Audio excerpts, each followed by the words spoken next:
옆에 있는 사람에 인사해 보겠습니다. 이 시간이 주님과 교제를 나누는 시간이 됩시다. 우리 앞뒤 사람에도 인사해 보겠습니다. 이 시간이 주님과 사랑을 나누는 시간이 됩시다. 네. 아멘. 주님과 사랑을 나누고 주님과 동행하는 저와 여러분 되길 예수님의 이름으로 축복합니다. 오늘은 말씀 한 구절 읽고 시작해 볼까요? 요한복음 17장입니다.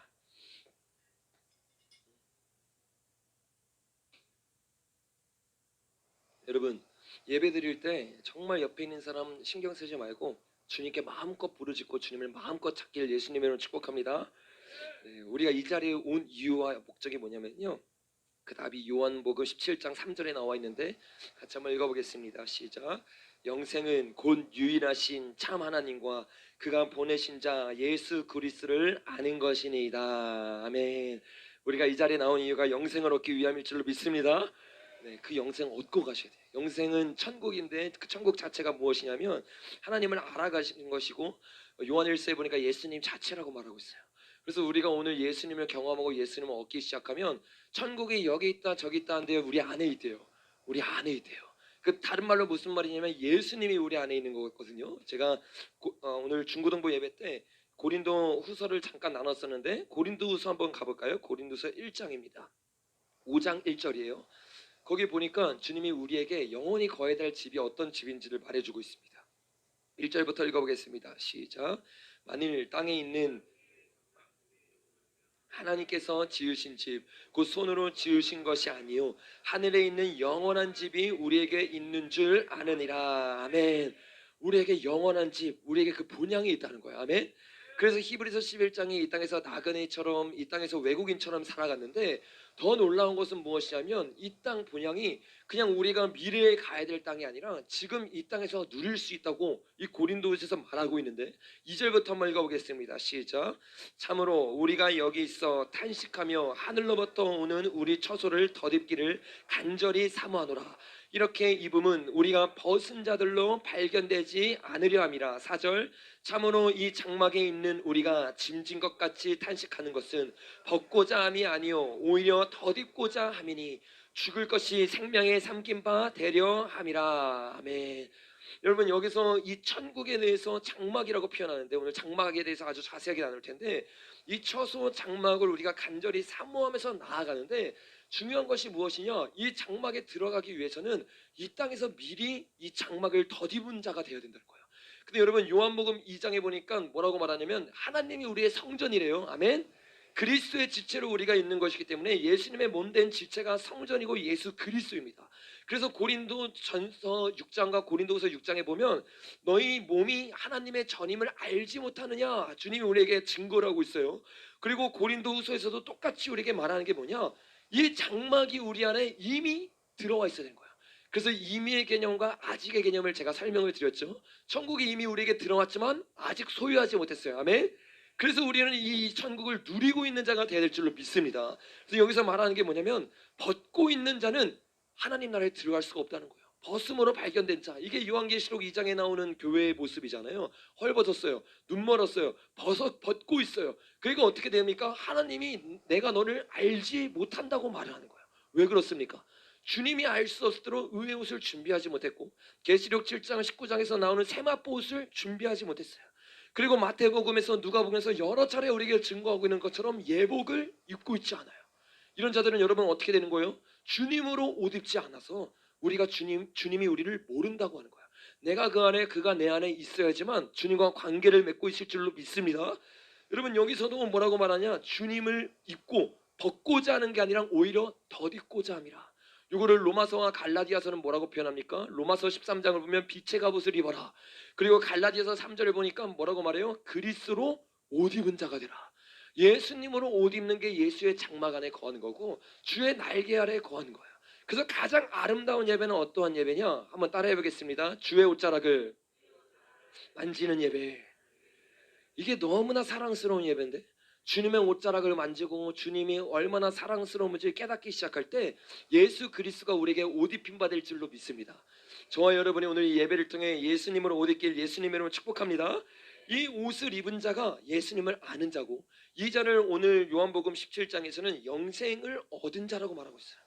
그러니까 저와 여러분이 제 소리 조금만 줄여주세요. 저와 여러분이 오늘 이 자리에서 예배를 드리고 주님 앞에 나아가는데 정말로 저와 여러분이 초점을 맞춰야 되는 게 뭐냐? 예수님으로부터 여러분의 초점을 떼시면 안 됩니다. 어떠한 상황과 환경을 통해서 계속해서 우리를 방해할 거예요. 그 예배를 드리지 못하고 예수님께 집중하지 못하게 할 겁니다. 그럴 때 여러분 따라해 보십시오. 사단아, 예수님의 이름으로 물러갈지어다. 예수님만 바랄지어다. 아멘. 나의 영혼이 예수님만 바라보게 해야 되는 거예요. 믿음의 주에 온전케 하는 예수님을 바라보면서 예배드리기 시작할 때 여러분의 예배가 성공하게 될 줄로 믿습니다.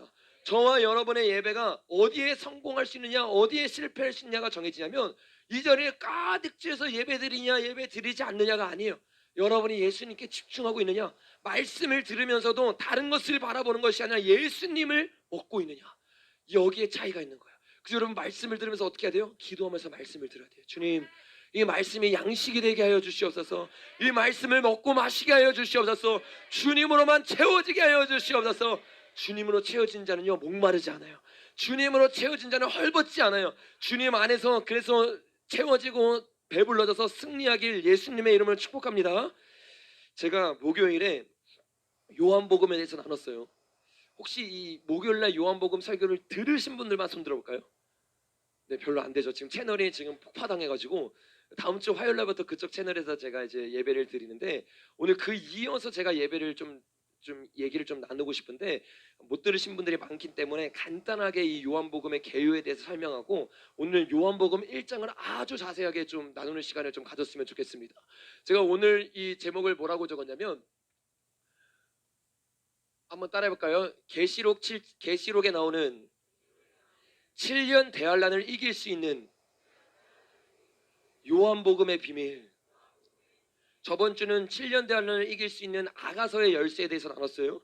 그리고 목요일과 이번 주까지 해가지고는요 이 요한복음에 적혀있는 하나님의 마지막 때를 향한 비밀에 대해서 같이 나누면서 우리가 마지막 때를 살아가고 있는데 어떻게 하면 우리가 이 마지막 때 7년 대환란을 이길 수 있는지 우리가 마지막 때에 대한 눈이 열리지 않으면요 성경을 보아도 보지를 못해요.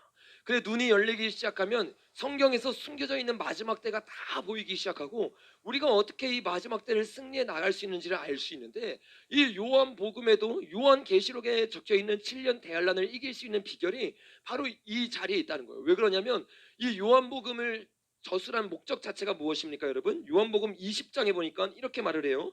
20장 30절 시작. 예수께서 제자들 앞에서 이 책에 기록되지 아니한 다른 표적도 많이 행하셨으나 오직 이것을 기록함은 너희로 예수께서 하나님의 아들 그리스도이심을 믿게 하려 함이요 또 너희로 믿고 그 이름을 힘입어 생명을 얻게 하려 함이라. 아멘.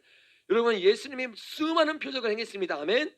근데 이 수많은 표적 가운데 책에 기록된 목적에 따라 표적을 기록했다는 거예요. 그러니까 저와 여러분이 그동안은 예수님이 행했던 표적들을 보면서 와 놀랍다 신기하다 정도로 끝냈는데 눈이 열려서 성경을 보기 시작하면 예수님이 걸어갔던 그 모든 시간들 예수님이 행했던 모든 치유의 기적들이요 다 메시지가 있고 하나님의 진리 가운데서 하나로 이어진다는 것을 깨달을 수가 있어요. 그래서 그 모든 것을 통해서 우리에게 메시지를 준 게 바로 요한복음인데 이 요한복음을 그렇게 기록한 목적이 두 가지가 있대요. 첫 번째가 뭐냐 한번 따라해 보겠습니다. 너희로 예수께서 하나님의 아들 그리스도이심을 믿게 하려 함이요. 아멘. 이 책을 지은 목적이 뭐냐? 예수님을 알기 위해서라는 거예요. 요한계시록 여러분 7년 대환란을 준비하는 자들이 누구예요? 하나님을 아는 자들이거든요. 하나님을 모르는 자들은요 마지막 환난을 이길 수가 없어요.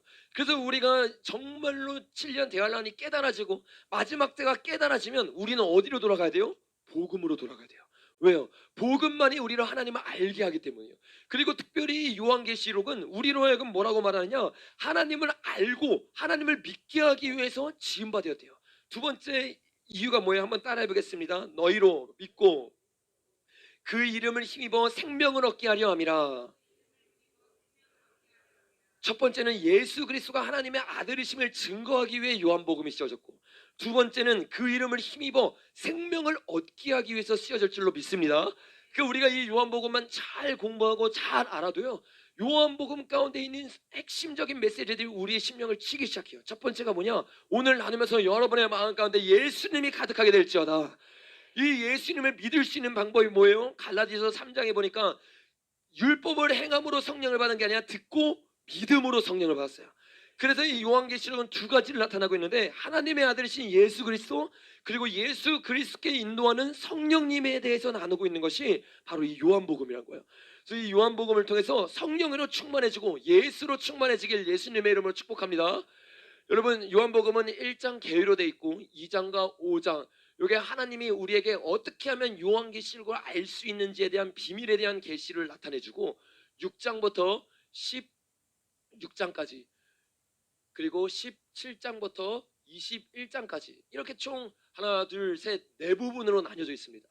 이 부분들만 쉽게 이해하면 여러분이 이 요한복음이 우리에게 말하고자 하는 바가 무엇인지를 너무나 손쉽게 알 수 있는데, 1장에 있는 모든 내용들이 요한계시록과 매우 비슷한 구조로 이 요한복음이 적혀져 있습니다. 요한복음 말고 요한계시록이 7년 대환란을 나누기 전에 우리에게 어떻게 해요? 7인을 떼어주죠.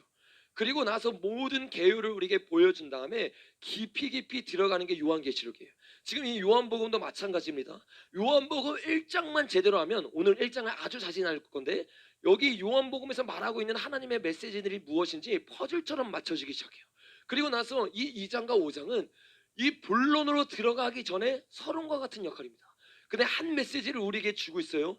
여러분, 1장에서 주님이 우리에게 말하는 바가 뭐냐면요, 하나님이 말씀으로 어떻게 돼요? 천지를 창조하시고 육신으로 옷 입고 이 땅에 오셨다는 것을 얘기합니다. 그리고 나서 마지막에 뭐라고 말하냐면, 나는 물로 세례를 주는데 예수 그리스도는 뭐로 세례를 준대요? 성령으로 세례를 준대요. 말씀과 성령, 아까 요한복음 20장에서 말했던 것처럼 이 두 가지의 맥락으로 쭉 이어가고 있는 거예요. 여러분, 2장이 여러분 어떤 내용이에요? 가나의 혼인잔치. 어떻게 됩니까? 물이 포도주가 돼요. 여러분, 이 물이 뭐를 가르친 거예요? 성경에서 말씀을 가르치죠. 에베소에서 티나 주름 잡힌 것이 없이 거룩한 말씀으로 우리를 씻게 하신대요. 에스겔 11장과 에스겔 36장에 보니까 똑같은 말을 계속하고 있어요. 그래서 성경에서는 항상 물을 말할 때 우리에게 뭐라고 말해요? 하나님의 말씀이라고 말해요. 고린도전서 3장을 기억해 보세요. 고린도 교회가 다 나뉘어졌어요. 그랬더니 이 바울이 뭐라고 합니까? 나는 심었고 말씀을 심는 것일 줄로 믿습니다. 심고 끝나는 게 아니라 아볼로는 뭘 했대요? 물을 주고. 뭘 준 거예요? 말씀을 준 거예요. 아볼로랑 바울은 말씀을 줬는데 자라나게 하시는 이는 누구예요? 하나님인 거예요. 그래서 여러분, 말씀을 전하는 사람을 존중하고 존경할 수는 있지만 하나님 자리에 놔둬야 됩니까? 안 놔둬야 됩니까? 안 놔둬야 돼요. 요거를 착각하는 순간 이 교회가 어떻게 해요? 우상 숭배하게 되고 사람을 높이는 자리가 되는 거예요. 여러분, 하나님 얼굴 구하는 교회는 오직 예수님만 드러나길 예수님의 이름으로 축복합니다. 여러분, 이렇게 물로써 복음을 주고 성령의 포도주로 변하는 역사가 일어나요. 그리고 여러분, 3장에 보니까 니고데모가 나타나는데, 니고데모에게 예수님이 뭐라고 말합니까? 물과 성령으로 거듭나지 아니하면 하나님 나라를 볼 수 있대요, 없대요? 볼 수가 없다는 거예요. 여러분, 이 메시지들이 한 메시지들을 계속 우리에게 던지고 있는 거예요. 여러분, 4장에서 수가성 여인을 만납니다. 그때 예수님이 뭐라고 말합니까? 여기서 저기서 예배드리는 것이 아니라 영과 진리로, 신령과 진리로 예배드리는 자들이 진짜 예배드리는 자다.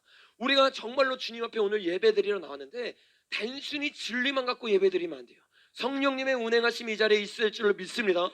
말씀하면서 성령님을 터부시에요. 성령 하면서 말씀을 터부시에요. 근데 주님이 우리에게 말씀했던 예배는 어떠한 예배냐? 말씀과 성령이 균형을 이루는 예배.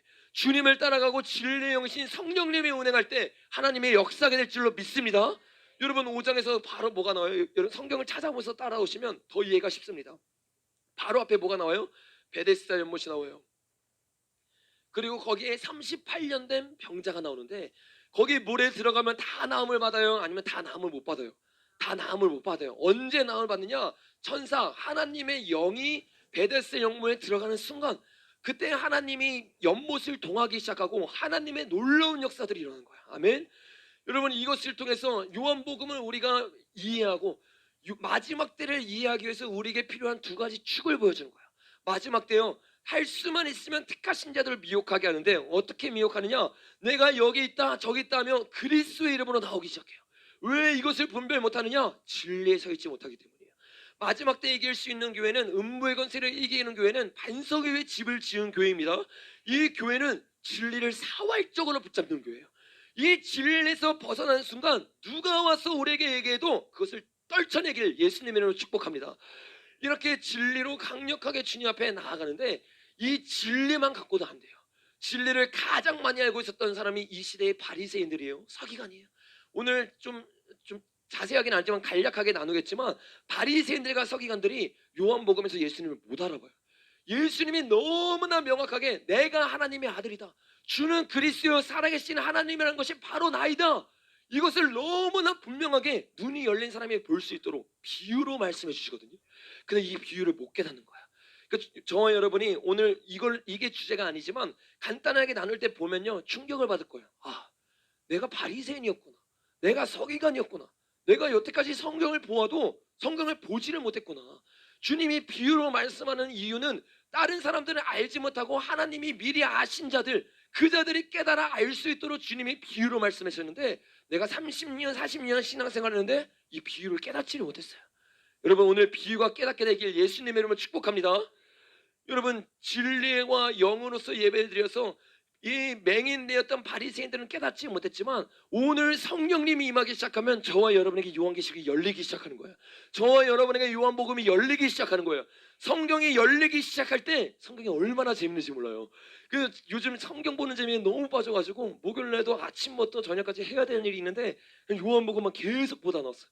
연구하고 또 연구하고 주님이 2021년에 새롭게 연구하는 그 방법들을 좀 이렇게 알려주셔가지고 그렇게 연구를 하는데 성경이 보이기 시작하고 드러나기 시작하고 하나님의 진리들이 막 올라오기 시작하는데 그게 얼마나 달콤한지 몰라요. 여러분 그걸 오늘 같이 공유하자고요. 같이 느끼자고요. 정말로 경험하길 바랍니다. 저와 여러분이 38년 된 병자였어요.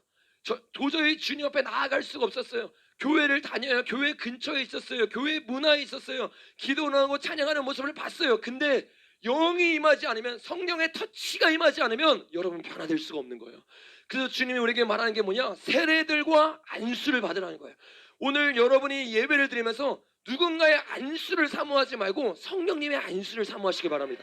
성령님의 터치를 사모하시기 바랍니다. 주님이 임하시면 고치지 못할 사람이 없어요. 저와 여러분 38년 동안 알지 않았잖아요. 38년 동안 습관적인 죄를 갖고 있지 않았잖아요. 하물며 38년 됐던 죄인도 고치시는데 주님이 오늘 우리가 못 고치겠습니까? 새롭게 시작하는 이날 고침을 받고 시작하시기 바랍니다.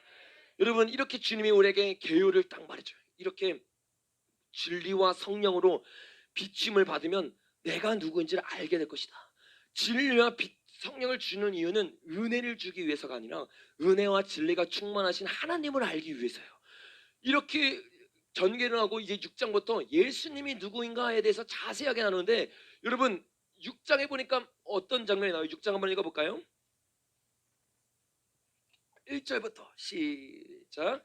그 후에 예수께서 디베랴 갈릴리 바다 건너편으로 가심에 큰 무리가 따르니 이는 병자들에게 행하시는 큰 표적을 보았습니다. 예수께서 산에 오르사 제자들과 함께 거기 앉으시니 마침 유대인의 명절인 유월절이 가까운지라. 아멘. 이게 여러분 구약을 모르면요 이 말을 이해할 수가 없어요. 제가 예전에 성경을 제대로 모를 때는요 신약의 달콤한 책인 줄 알았어요. 근데 주님이 계속 인도해 주시고 구약을 공부하다 보니까 구약이 너무나 달콤한 책이고 심오한 책인 거예요. 근데 이 구약을 알고 나서 다시 신약을 보니까 신약은 더 심오한 책인 거예요. 하나님의 말씀을 가지고 이 구약의 메시지를 가지고 우리에게 그 메시지를 심겨주고 있는데, 오늘 이 요한복음이 가장 신학적이고 가장 하나님의 메시지를 아주 적나라하게 보여주는 메시지가 바로 이 요한복음 6장부터 16장까지에 있는 이야기예요. 여기 보니까 여러분, 예수님이 우리에게 뭘 보여주시냐? 6월절에 오셔서 예수님이 선포하기 시작하고 사역하기 시작합니다. 어떠한 사역을 하냐면, 첫 번째 나오는 사역이 뭐예요? 5천 명을 먹이는 기적을 해요. 근데 이 5천 명을 먹이는 오병이어가 괜히 여기 있는 것이 아니에요. 오병이어 기적을 행한 다음에 주님이 뭐라고 말씀하냐면 26절부터 읽어보겠습니다. 시작. 예수께서 대답하여 이르시되 내가 진실로 진실로 너에게 이르노니 너희가 나를 찾는 것은 표적을 본 까닭이요 떡을 먹고 배바른 까닭이요. 예수님은 이들에게 내가 그리스도라는 걸 보여주기 위한 표적이었는데, 이들이 예수님을 따른 건 표적을 보고 깨달은 까닭이 아니요 떡을 먹고 배부른 까닭이에요. 그러니까 예수님이 왜 이 기적을 했는지 보아도 보지를 못해요. 들어도 듣지를 못해요. 우리도 이 오병이어 기적 보면서 와, 하나님이 오병이어 기적을 일으키시는 분이네 이러면요, 바리새인처럼 1차적인 것밖에 못 보는 거예요. 예수님이 이 표적을 행하신 이유가 무엇입니까? 우리 뒷구절에 보니까 예수님이 이렇게 말씀하세요. 34절 32절부터 시작. 예수께서 이르시되 내가 진실로 진실로 너에게 이르노니 모세가 너에게 하늘로부터 떡을 준 것이 아니라 내 아버지께서 너희 하늘로부터 참 떡을 주시나니 하나님의 떡은 하늘에서 내려 세상에 생명을 주는 것이라. 34절. 그들이 이르되 주여 이 떡을 항상 우리에게 주소. 아멘. 여러분, 이 떡을 이들이 원했어요. 근데 이 떡이 무엇인지를 모르고 원했어요. 주님이 우리에게 주고 싶어하는 떡은 무엇입니까? 35절 읽어보겠습니다. 시작. 예수께서 이르시되 나는 생명의 떡이니 내게 오는 자는 결코 줄이지 아니할 터요 나를 믿는 자는 영원히 목마르지 아니하리라. 그러나 내가 너에게 이르노니 너희는 다 보고도 믿지 아니하느도다 하였느니라. 예수님이 이 표적을 보여준 이유는 내가 떡임을 알려주기 위해서요. 근데 보고도 믿지를 못해요. 여러분, 6월절에 어떤 일이 일어납니까? 출애굽기 12장에 가면요, 처음으로 이 6월절 사건이 일어난 사건이 나와요. 근데 이 6월절에서 일어나고 나서 하나님이 어떤 일을 하느냐? 출애굽기 12장 같이 한번 읽어보겠습니다.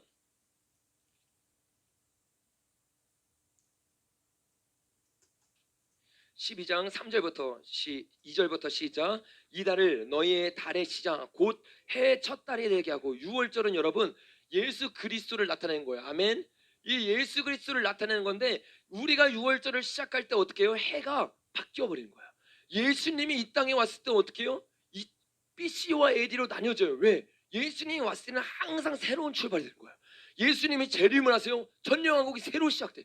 예수님이 이 땅에 오셨을 때도 시간표가 바뀌는 것처럼 우리 마음 가운데 예수님이 오늘 들어가는 순간 그냥 2022년 새 예배가 아니라 여러분의 신앙이 바뀌게 될지어다. 여러분의 신앙이 새롭게 될지어다.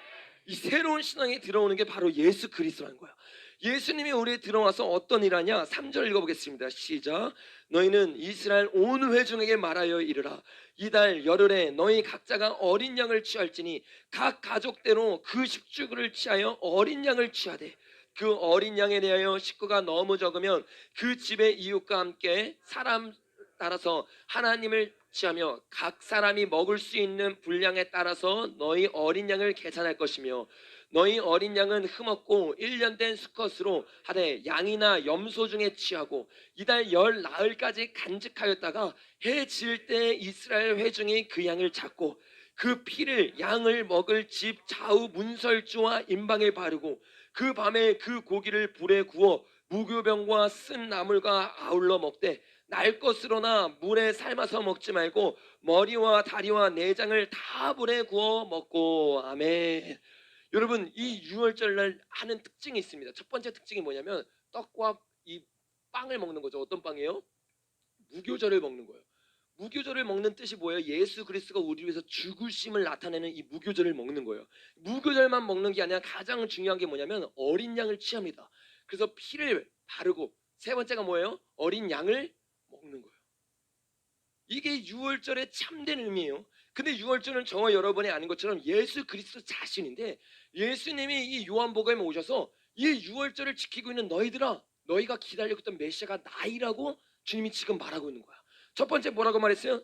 내가 생명의 떡이니 내가 무교병이다. 주님이 말을 하고 있는 거예요. 그리고 53절에 보니까 뭐라고 말합니까? 시작.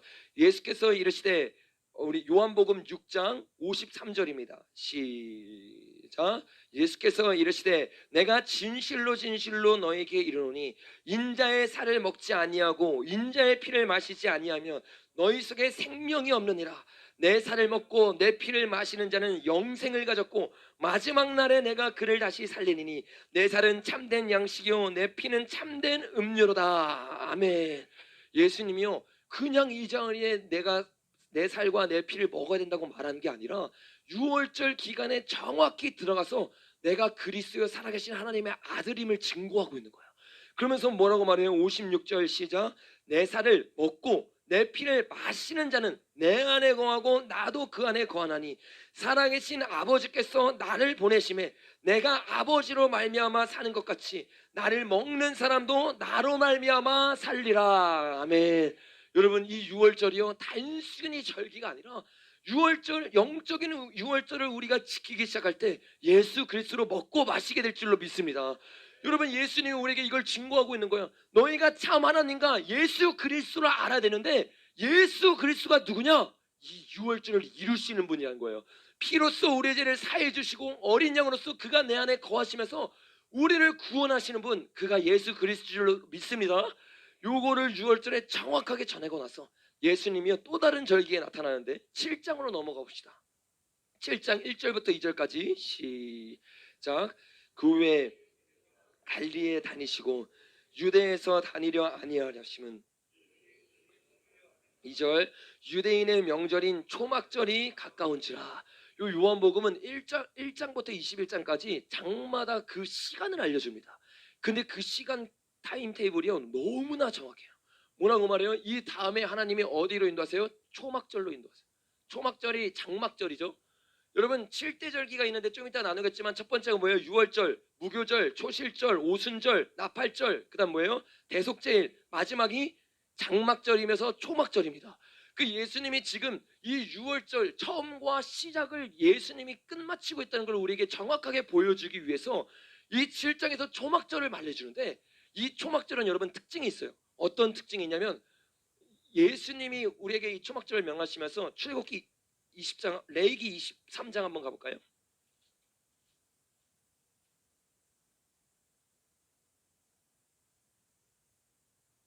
초막절에 이들이 뭐 하는 거냐? 42절부터만 읽어보겠습니다. 시작. 너희는 이래 동안 초막에 거주하되 이스라엘에서 난 자는 다 초막에 거주할지니 이는 내가 이스라엘 자손을 애굽에서 인도하여 내던 때에 초막에 거주하게 한 줄을 너희 대대로 알게 하려 함이라. 나는 너희의 하나님 여호와이니라. 아멘. 여러분 이 초막절은요 항상 모든 절기는 마찬가지예요. 과거적 측면이 있고 미래적 측면이 있습니다. 이미 얻었고 아직 이루지 않은 것처럼 6월절 하면 여러분 예수 그리스도의 피, 그 다음에 무교절 하면 예수님의 십자가, 초실절에 예수님이 부활하셨죠. 그 다음에 오순절에 성령님이 강림하시고 나팔절에 예수님이 나팔 불 때 다시 오시죠. 그리고 대속제일이 여러분 어떤 날이에요? 대속제일이 여러분 죄를 사해주는 날로 착각하시면 안 돼요. 어떤 날이냐면 1년 동안 우리 했던 모든 삶을 점검하는 날이에요. 그래서 내가 부지중에 지었던 죄, 내가 주님 앞에 일부러 지었던 이 모든 죄를 청산하고 주님 앞에 회개하는 날인데 회개하지 않는 자들은 이스라엘에서 끊어지는 날입니다. 그래서 알곡과 쭉정이를 하나님이 언제 나누세요? 이 나팔절 날 오시고 그리고 나서 대속제일 날 심판을 하신 거예요. 여러분 이 날이 가을절기 7월 1일, 그 다음에 여기 7월 10일, 그 다음에 초막절이 7월 15일인데 그래서 7월 1일부터 10일까지 10일의 회개기도라고 부르는 거예요. 예수님이 오셨을 때 마지막에 천녀왕국 왕노릇하는 자가 아니라 천녀왕국에서 백성 노릇하는 사람들이 있어요. 이 사람들은 유대인, 대부분이 유대인들인데 유대인들이 이 예수님의 오심을 보고 저분이 진짜 그리스도구나 모든 사람이 강권적으로 회개하는 게 아닙니다. 회개가 되는 순간 어떻게 되는 거예요? 천녀왕국 가운데서 알곡과 추정으로 나뉘고 천녀왕국으로 들어가는 게 바로 이 초막절이에요. 여러분 초막절이 천년왕국인 걸 믿으시기 바랍니다.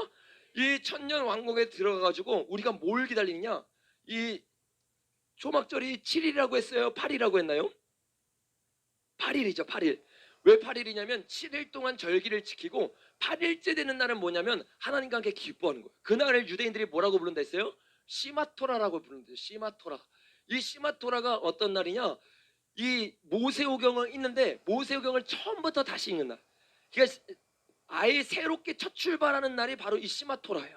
이게 무슨 말이냐? 예수님이 오시고 예수님이 우리를 이 알곡과 측정기를 나누고 그리고 나서 이 초막절 날 천년왕국에 들어가고 천년이 차고 나서 곡과 마곡의 전쟁 이후에 영원이라는 시마토라에 들어가는 것이 이 성경에서 나오고 있는 복음일 줄로 믿습니다. 이 복음 가운데서 우리가 들어가는데 여러분 이 초막절은 어떤 날이냐면 가을절기라고 했잖아요. 이 우리가 곡간에 이제 곡간을 모아서 알곡들을요 초막에 넣는 날이에요. 그 너무나 신기하지 않아요? 알곡을 대속제일날 알곡과 측정을 나누시고 초막절날 알곡을 집어넣는 거예요. 이게 첫 번째 개념인데 주님이 가장 먼저 영적인 의미로 우리에게 준 게 뭐냐? 우리가 출애굽기 레위기 23장에서 읽은 것처럼 초막을 일주일 동안 지어서 사는 이유가 뭐예요? 주님이 우리를 인도하심을 기억하기 위해서. 우리가 그동안 주님을 놓치고 살았어요. 배부르고 등 따시게 살았어요. 그때 주님이 1년에 한 번씩 초막절에서 이 장막을 짓고 살면서 우리가 여기서 삶이 끝이 아니라 영원한 삶이 있고 그리고 예수님이 그 힘들고 어려웠던 곳에서 우리를 인도하신 하나님을 기억하게 하는 거예요. 그래서 첫 번째는 뭐냐? 과거에 우리를 출애굽시킨 하나님. 그리고 미래적 의미는 뭐예요? 천년 왕국을 소망하게 하는 하나님. 이게 첫 번째고 두 번째 예식이 있어요. 두 번째 예식이 뭐냐? 성전에 빛이 가득하게 하는 겁니다. 왜 빛이 가득하게 하냐면 예수님이 우리를 구름 기둥과 불 기둥으로 인도하신 거에 대한 감사하고 기억을 하는 거예요. 그리고 이게 천년 왕국의 예표라고 했잖아요. 오늘 요거 나누는 시간이 아니어서 자세히는 안 나누겠지만 천년 왕국의 특징이 뭐냐면 어둠이 없는 겁니다. 빛이 가득해요. 예수 그리스도와 같이 있는 거기 때문에 그래서 천년 왕국을 기리는 것이 생각하는 것이 초막절이에요. 그리고 세 번째가 뭐냐? 이 성전 근처에 실로암 물이 있습니다. 이 실로암 물에서 황금 주전자에서 물을 퍼가지고 성전에 흐르게 하는 거예요. 이건 뭐예요? 과거에 하나님께서 반석을 통해서 우리에게 물을 주신 하나님. 여러분 강약 가운데서도 우리가 하나님을 의지하면 물을 주실 줄로 믿습니다. 이 하나님을 실로암 물을 펴서 이거를 성전에다 붓는데 요거 여러분 뭡니까? 에덴 동상의 특징이 있어요. 창세기 2장에 나오는데 목요일날 설교했던 거 들어보면 다 나옵니다. 하나님이 강을 흘리게 해요. 네 가지의 강을. 그리고 천국에서 하나님이 새하늘과 새 땅을 만드는데 22장에 보니까 뭐라고 말합니까? 예루살렘 성에서부터 물이 흐른다고 말해요. 천년왕국을 스바냐 14장에 보니까 강물이 흘러내린대요. 그리고 그 강물을 통해서 12그루의 나무가 열매를 맺기 시작하고 만국이 소생하게 되는 것. 이게 뭐예요? 바로 천년왕국과 새하늘과 새 땅이라는 거야. 그래서 우리가 이 실로암에서 물이 흐르는 것, 에스겔 47장에서 나오는 것처럼 이사야 36장과 56장에서 천년왕국을 예언하고 65장에서 예언하고 있는 것처럼 천년왕국을 생각하면서 그날을 고대하는 것이 바로 이 초막절이라는 거야. 여러분 이 스바냐에서 마지막 때에 대한 이야기가 나오거든요. 여기에 지키고 있는 절기가 뭐냐면 초막절만 유일하게 지킵니다. 우리 한번 그것만 한번 살펴볼까요? 스가랴 14장입니다. 말라기 앞에 있어요. 스가랴 14장. 요게 마지막 때에 대한 이야기인데 스가랴 1장부터 한번 보면 여호와의 날이 이르라. 이 날이 마지막 날이죠. 예수님이 오시는 날. 그날에 내 재물이 약탈되어 내 가운데서 나뉘리라. 내가 이방 나라들을 모아 예루살렘과 싸우게 하리니 성읍이 황납되며 가옥이 약탈되며 부녀가 욕을 당하며 성읍이 절반이나 사로잡혀 가려니와 남은 백성은 성읍에서 끊어지지 아니하리라. 이게 여러분 뭐예요? 여섯 번째 대접인 어떤 전쟁이에요? 맨날 까먹어. 저기 아마겟돈 전쟁이죠. 아마겟돈 전쟁을 통해서 주님이 마지막 전쟁을 일으키는 거예요. 근데 그 전쟁에서 승리하는 건 누구예요? 하나님이죠. 한번 3절 읽어보겠습니다. 시작. 그때 여호와께서 나가사 그 이방 나라들을 치시되 이 왕의 전쟁 날에 싸우는 것 같이 하시리라. 4절. 그날에 그 발이 예루살렘 앞 곧 동쪽 갈람산에 서실 것이요 감난산은 그 한가운데 동서로 갈라져 매우 큰 골짜기가 되어서 산 절반은 북쪽으로 절반은 남쪽으로 옮기고 그 산 골짜기는 아셀까지 이를지니라. 여러분 마지막 때 예수님의 날에 아마겟돈 전쟁이 터지는 순간 예수님이 유다의 사자로 와서 승리할 걸 믿으시길 바랍니다. 어디로 오신대요? 강남산으로 오신대. 감난산에 예수님이 구름 타고 가신 것처럼 오실 줄로 믿습니다. 예수님이 오실 때 어떤 일이 일어나느냐? 6절 읽어보겠습니다. 시작. 그날에는 빛이 없겠고 강명한 것들이 떠나갈 것이라. 여호와께서 아시는 한 날이 있으니 낮도 아니요 밤도 아니라. 여러분, 요게 뭐예요? 우리가 나눴던 것처럼 일월 성신의 징조이죠. 하나님이 오고 나서 승리하게 하시고 일월 성신의 징조로 마지막을 끝내버리신 거예요. 그리고 어떻게 하느냐? 다음 구절부터 읽어보겠습니다. 시작. 어두워 갈 때 빛이 있으리로다. 요 빛이 뭐예요? 예수님이 오셔서 이 땅 가운데 천년왕국을 이루시는 거예요. 천년왕국을 이뤄서 어둠에 사라진 천년왕국 에덴을 여기에 다시 한번 창설하시는데, 그 에덴의 특징이 뭐냐? 8절 읽어보겠습니다. 시작. 그날에 생수가 예루살렘에서 솟아나서 절반은 동해로 절반은 서해로 흘릴 것이라. 여름에도 겨울에도 그러하니라. 아멘. 여전히 천년왕국에서 물이 흐르고 있고, 거기선 누가 왕이에요? 9절 시작. 여호와께서 천하의 왕이 되시니 그날에는 여호와께서 홀로 한 분이실 것이요 그의 이름이 홀로 하나일 것이라. 아멘. 천년 왕국의 유일한 왕은 하나님이세요. 그래서 하나님이 에덴에서 반역했던 자들을 물리치시고 하나님이 다시 한번 에덴의 보좌에, 에덴이요 여러분, 이게 뭐냐면 성전이거든요. 성전을 짓기 전에 이 우주를 하나님이 성전으로 만드셨어요. 이게 진짜 놀라운 건데, 우주 가운데 지구가 하나님의 성막이었어요. 그래서 여러분, 에덴이 어디에 있대요? 동쪽에 있대요. 동쪽에. 그리고 여러분, 이 성막을 만들고 문은 어디로 들어가요? 동에서 서로 가죠. 그리고 계속 나눴던 것처럼 출애굽할 때 가나안 땅에 어떻게 들어갑니까? 이렇게 들어갈 수도 있는데 북으로, 동으로 돌아서 요단강을 건너서 들어가요. 하나님의 성정은 항상 동과 서로, 그래서 해도 동에서 떠서 서로 헤어지잖아요. 하나님이 이 자연법칙과 모든 것을 통해서 우리에게 이 동과 서를 정확하게 나눠주셨어요. 그래서 우리가 회개하면 동이 서에서 먼 것 같이 우리의 죄가가 옮겨질 줄로 믿습니다. 이게 하나님이 우리에게 말하고 있는 바인데, 이런 천년 왕국에서 유일하게 드려지고 있는 7대 제사가 있어요. 그게 16절에 나오는데 한번 읽어보겠습니다. 시작. 치러왔던 이방 나라들 중에 남은 자가 해마다 올라와서 그 왕 만군의 여호와께 경배하며 초막절을 지킬 것이니라. 땅에 있는 족속들 중에 그 왕 만군의 여호와께 경배하러 예루살렘에 올라오지 아니한 자들에게는 비를 내리지 아니하실 것인즉, 만일 애굽 족속이 올라오지 아니할 때는 비 내림이 있지 아니하리니, 여호와께서 초막절을 지키러 올라오지 아니하는 이방 나라들의 사람을 치시는 재앙을 그에게 내리실 것임이라. 아멘. 여러분, 이때는요 다른 제사는 다 없는데 어떤 제사가 있어요? 초막절이 있어요. 이 초막절을 실제대로 지킨다는 게 아니라 영적인 의미를 말하는 거죠. 왜 그렇습니까? 이때 당시 시간이 바로 초막절의 시간이고, 이 초막절을 통해서 장막을 지면서 우리가 천년 동안 살 집이 아니라 영원한 천국을 기대하면서 계속적으로 주님을 바라보는 이 땅에서 나그네에서의 삶을 끝까지 살기 때문에, 그래서 이 초막절은 마지막 천년 왕국에서도 계속해서 지어지는 거예요. 여러분, 우리가 천년 왕국에 있든 여기에 있든 다시 들어갈 영원한 장막을 고대하시길 바랍니다.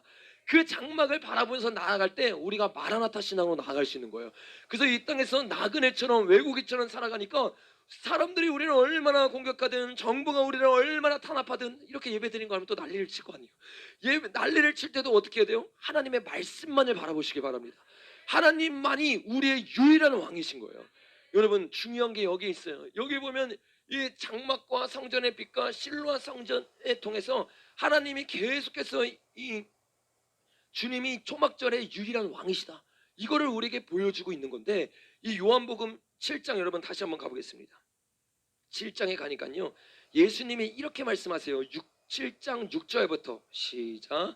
예수께서 이르시되 내 때는 아직 이르지 아니하였거니와 너희 때는 늘 준비되어 있느니라. 세상이 너희를 미워하지 아니하되 나를 미워하니 이는 내가 세상의 일들을 악하다고 증언함이라. 너희는 명절에 올라가라. 내 때가 아직 차지 못하였으니 나는 이 명절에 아직 올라가지 아니하리라. 예수님이 이 초막절에요 먼저 올라가지 않고 그들을 먼저 보내셨어요. 왜냐하면 예수님은 초림 때 오신 이유가 유월절을 성취하게 오셨지 초막절을 성취하기 위해 오신 게 아니기 때문이에요. 그래서 그들을 먼저 보내고 그 뒤에 조용히 가십니다. 그리고 가서 예수님이 지금 내가 초막절의 주인으로 온 건 아니지만 이 초막절은 나를 위한 것이다를 예언적으로 선포하기 시작하는데, 우리가 같이 한번 읽어봤으면 좋겠어요. 37절부터입니다. 시작. 명절 끝날, 요 명절 끝날이 여러분 언제예요? 초막절 끝, 시마토날 말하는 거죠. 8번째 날. 이 여번째 날 예수님이 가셔가지고 어떻게 하냐, 이 초막절에는 지내지 않으셨어요. 그 날이 아니기 때문에 끝날 오셔서 내가 이 초막절의 주인임을 선포하시는데, 읽어보겠습니다. 시작. 명절 끝날 곧 큰 날에 예수께서 서서 외쳐 이르시되 누구든지 목마르거든 내게로 와서 마시라. 나를 믿는 사람은 성경의 이름과 같이 그 배에서 생수의 강이 흘러오리라. 아멘. 생수의 강이 그냥 여기에 적혀 있는 게 아니에요. 왜 여기에 적혀 있습니까? 예수님이 초막절의 주인인 거. 여러분 여기 잠깐 꽂아놓고 요한복음 2장 한번 가보겠습니다. 2장 19절 시작. 예수께서 대답하여 이르시되 너희가 이 성전을 헐라 내가 사흘 동안 일으키리라. 예수님이 그 성전을 보고요, 이 성전을 헐라 그랬어요. 그 사흘 동안 다시 살아난다는 것은 겉에 보이는 성전이 아니라 예수님의 몸을 말하는 거예요. 그러니까 예수 그리스도가 성전 자체이거든요. 이 성전 자체이신 예수님이 생수의 강이 거기서 흘러나온다는 거예요. 너희가 예식으로 지키고 있는 이 초막절의 주인이 나이고 내 자체가 성전이고 내 자체가 물을 너에게 줄 수 있는 영원한 생수의 근원이라는 거예요. 아멘.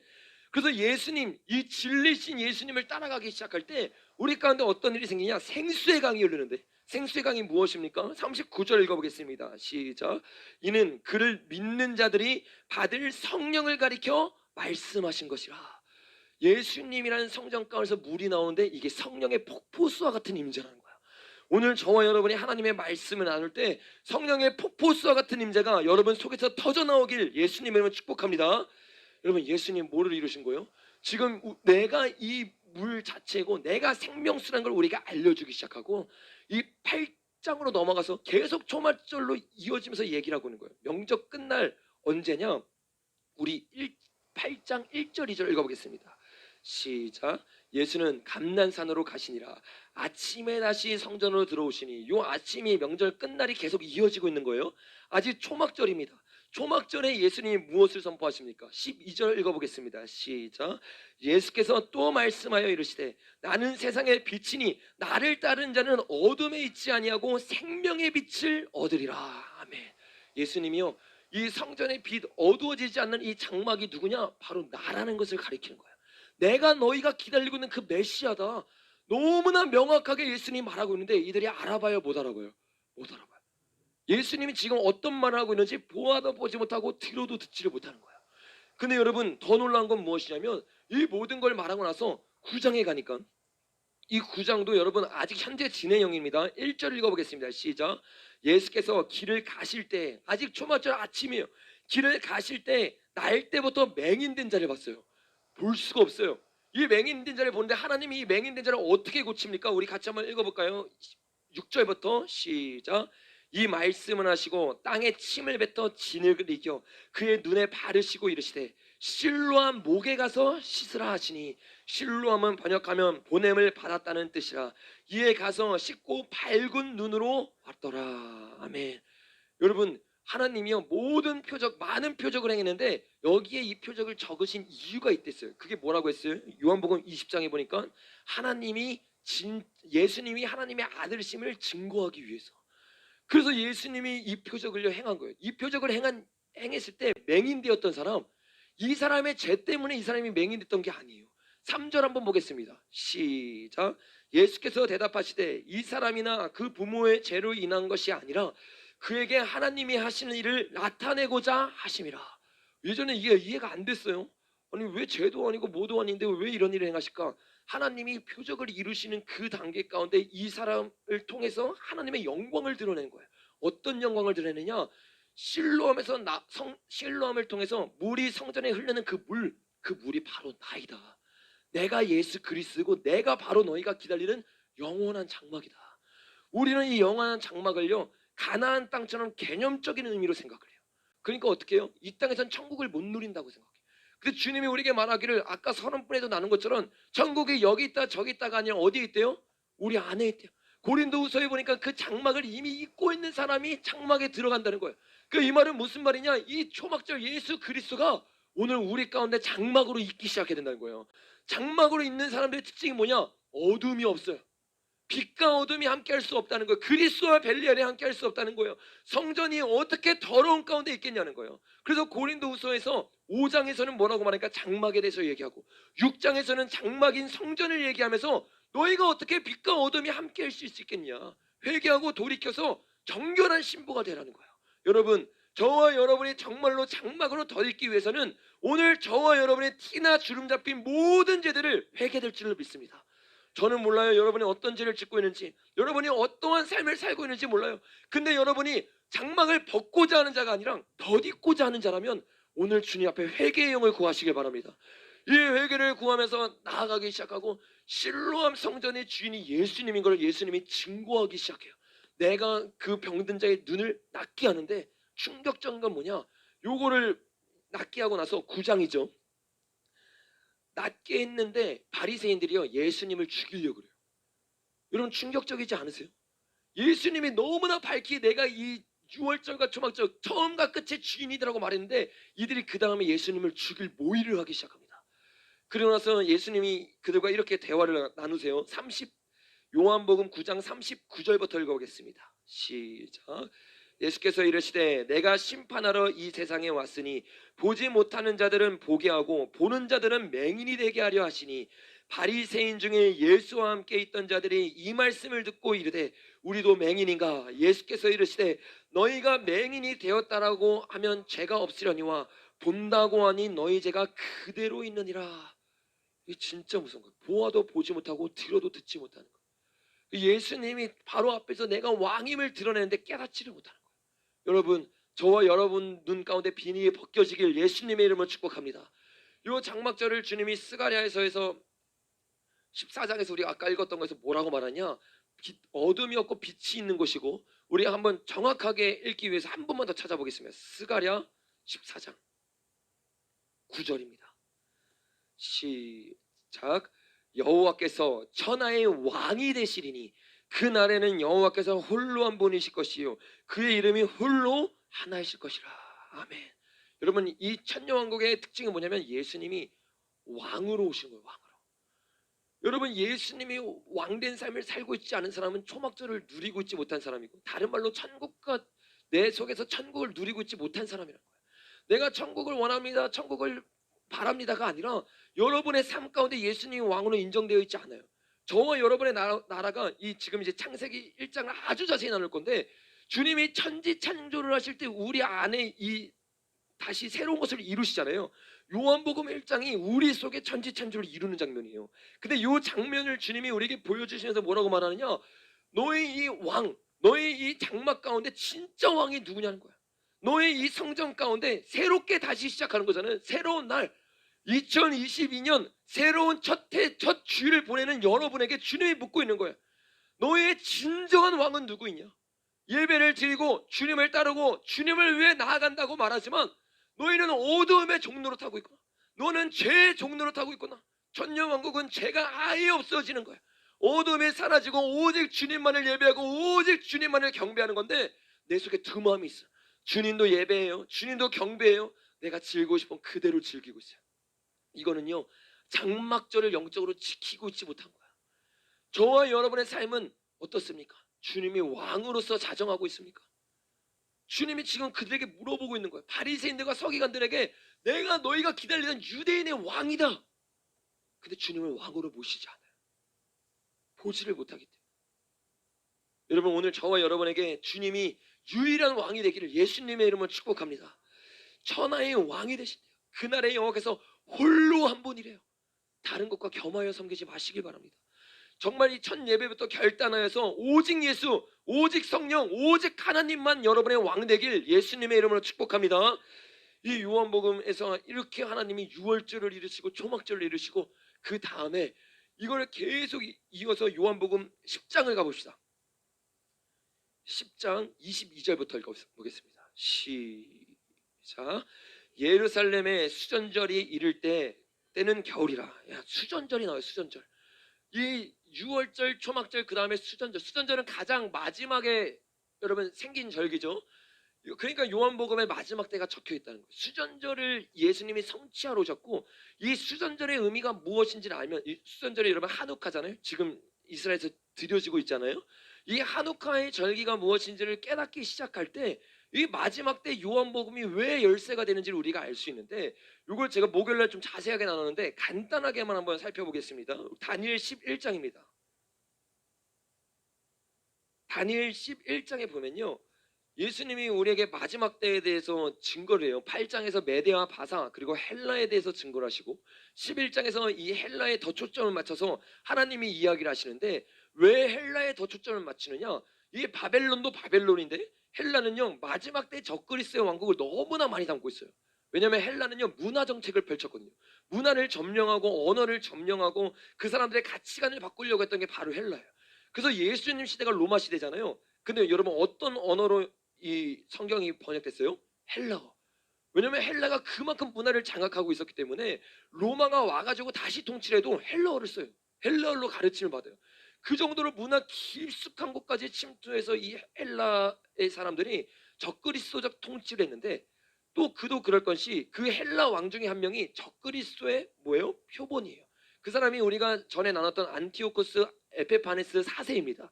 요 사세가 예수님이 아니죠. 적그리스도의 모형인데, 이 사람이 여러분 어떻게 나라를 점령한다고 했어요? 우리 11장 20절부터 읽어보겠습니다. 시작.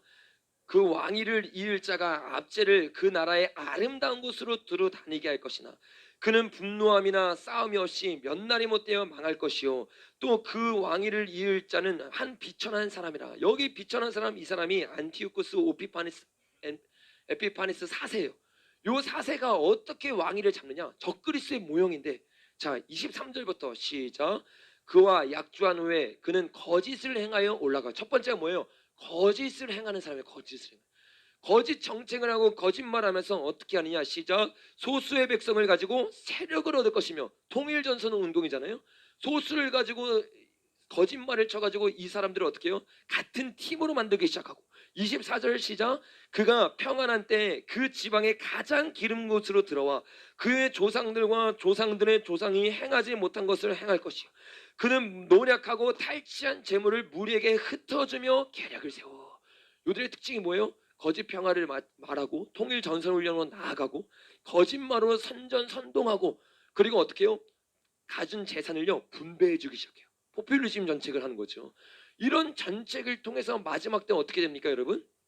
우리들을 미혹하기 시작하고 진짜 왕이라고 말하면서 이 사람들이 따르는 역사가 일어난다는 거예요. 여러분 이 사람이요 로마와 전쟁하는데 로마한테 집니다. 그리고 나서 자기가 화나가지고 돌아오면서 예루살렘에 들리는데, 그 장면이 30절부터 나오거든요. 한번 보겠습니다. 시작. 이는 기띔의 배들이, 기띔 배가 로마의 배입니다. 로마의 배들이 이르러 그를 칠 것임이라. 그가 낙심하고 돌아가면서 맺은 거룩한 언약에 분노하고. 이 사람이요 거짓으로 거룩한 언약, 평화 조약을 맺거든요. 근데 때가 되면요 처음에는 사람들 유혹하는 언약이에요. 근데 때가 되면 얘가 획가닥해가지고 이 언약을 깨기 시작하는데, 어떻게 깨냐? 읽어보겠습니다. 자기 땅에 돌아가서는 맺은 거룩한 언약을 배반하는 자들을 살필 것이며, 군대는 그의 편에 서서 성소 곧 견고한 곳을 더럽히며 매일 드리는 제사를 폐하며 멸망하게 하는 가증한 것들을 세울 것이며, 그가 또 언약을 배반하고 악행하는 자를 속임수로 타락시킬 것이나 오직 자기 하나님을 아는 백성은 강하여 용맹을 떨치리라. 아멘. 참 너무 놀라운 게, 이 마지막 때에 대한 예언은 항상 암울하게 끝나는 게 아니라 승리로 끝나요. 여러분 여기 보니까 이 사람들이 완전 적그리스처럼 그때 당시에 실제로 일어났던 이중 예언입니다. 그때 당시에 와가지고 성전을 다 깨부순 다음에 보좌에 누구를 앉혀요? 제우스 신상을 앉혀요. 그래서 그 제우스 신상을 예배하고 경배하는 일이 일어나요. 근데 그때 여러분 모든 사람이 타협하는 게 아니에요. 하나님이 엘리야와 7,000명을 오늘 이 시대에 남겨줄 줄로 믿습니다. 그 7,000명들이 일어나서 어떤 일을 하냐면, 그게 하스몬 가문인데 우리가 마따디아 제사장에 대해서 나눴잖아요. 기억나시죠? 그 제사장들이 목숨을 걸고 성전을 탈환하기 위해서 3년이라는 시간, 3년이 좀 넘는 시간 동안 목숨을 걸고 싸우기 시작합니다. 그리고 그 시간이 지나서 결국에는 그 게리랄전을 하거든요. 수가 적으니까. 그 전쟁 가운데 승리를 해서 결국에는 성전을 탈환해요. 아멘. 우리 가운데 그런 일이 일어나게 될 줄로 믿습니다. 우리가 주님을 따라가기 시작할 때 이 사람들의 특징이 뭐냐? 한번 따라해보겠습니다. 오직 자기의 하나님을 아는 백성은 강하여 용맹을 떨치리라. 이 마지막 때 용맹을 떨치는 자들이 누구냐? 오직 다른 데 길이 없어요. 오직 자기 하나님을 아는 백성만이 하나님을 통해서 힘을 얻게 될 줄로 믿습니다. 이 힘을 얻고 나아가는 자들이 바로 이 하스몬 가문이고, 이 가문이 성전을 타락하자마자 가장 먼저 뭘 하냐? 이 제우스 신장을 찢고 빠고 부셨어요. 그날 여러분 며칠이에요? 12월 25일이에요. 그러니까 우리가 이 12월 25일이 성탄절로만 예수님의 오심을 기다리는 날이 아니라 사실은 예수님의 재림을 기다리는 날이에요. 그 이 날을 우상을 섬기는 날로 우리가 착각을 해요. 그 25일이 그 누구죠? 저기 그 로마 카톨릭 저기 그 우상 태양신의 그 날짜라고요? 아니요. 그 날은요, 예수님이 다시 오심을 기다리면서 찢고 빠고 부셔가지고요, 예수님의 다시 오심을 기억하면서 거룩하게 성전을 만든 날, 탈환한 날, 그날이 12월 25일입니다. 그래서 여러분 이 날을 기다리면서 우리가 25일 날 나눴던 것처럼 초림을 기다리는 게 아니라 재림을 기다리면서 예배드리길 예수님의 이름으로 축복합니다. 그날 그렇게 뜨겁게 성전을 탈환하고 가장 먼저 해야 되는 일이 뭐냐? 예배가 돌아가게 해야 되거든요. 예배가 멈춰졌잖아요. 그래서 어떻게 하냐? 불을 피워야 돼요. 어디에 불을 피워야 돼요? 촛대에 불을 피워야 되고 분향단에 불을 피워야 돼요. 번제단에 불을 피워야 돼요. 같은 불이거든요. 근데 이 불을 피우기 위해서는 이 출애굽기 30장에서 우리가 그때 유황과 이 그 몰약에 대해서 나눈 것처럼 하나님의 기름을 만들라고 했던 방법대로만 기름을 만들어야 되거든요. 근데 당장 보니까 기름이 하루치밖에 없어요. 근데 이거를 당장 예배를 드리니까 켰는데 거룩한 기름이 만들어질 때까지 8일 동안 이 촛불이요 하루치밖에 없는데 꺼지지 않은 거예요. 이 하나님의 기적을 경험하기 시작하니까요, 이들이 그때부터 누구를 기다려요? 유대인의 왕으로 오실 예수님 기다려요. 예수님이 초림으로 와야 되는데 이게 약간 이들이 약간 핀트가 어긋난 거죠. 정치적 메시아를 기다리는 일들이 일어나는 거예요. 이 수전절에 예수님이 들어가 가지고 뭐를 하시느냐? 요한복음 다시 10장으로 가보겠습니다.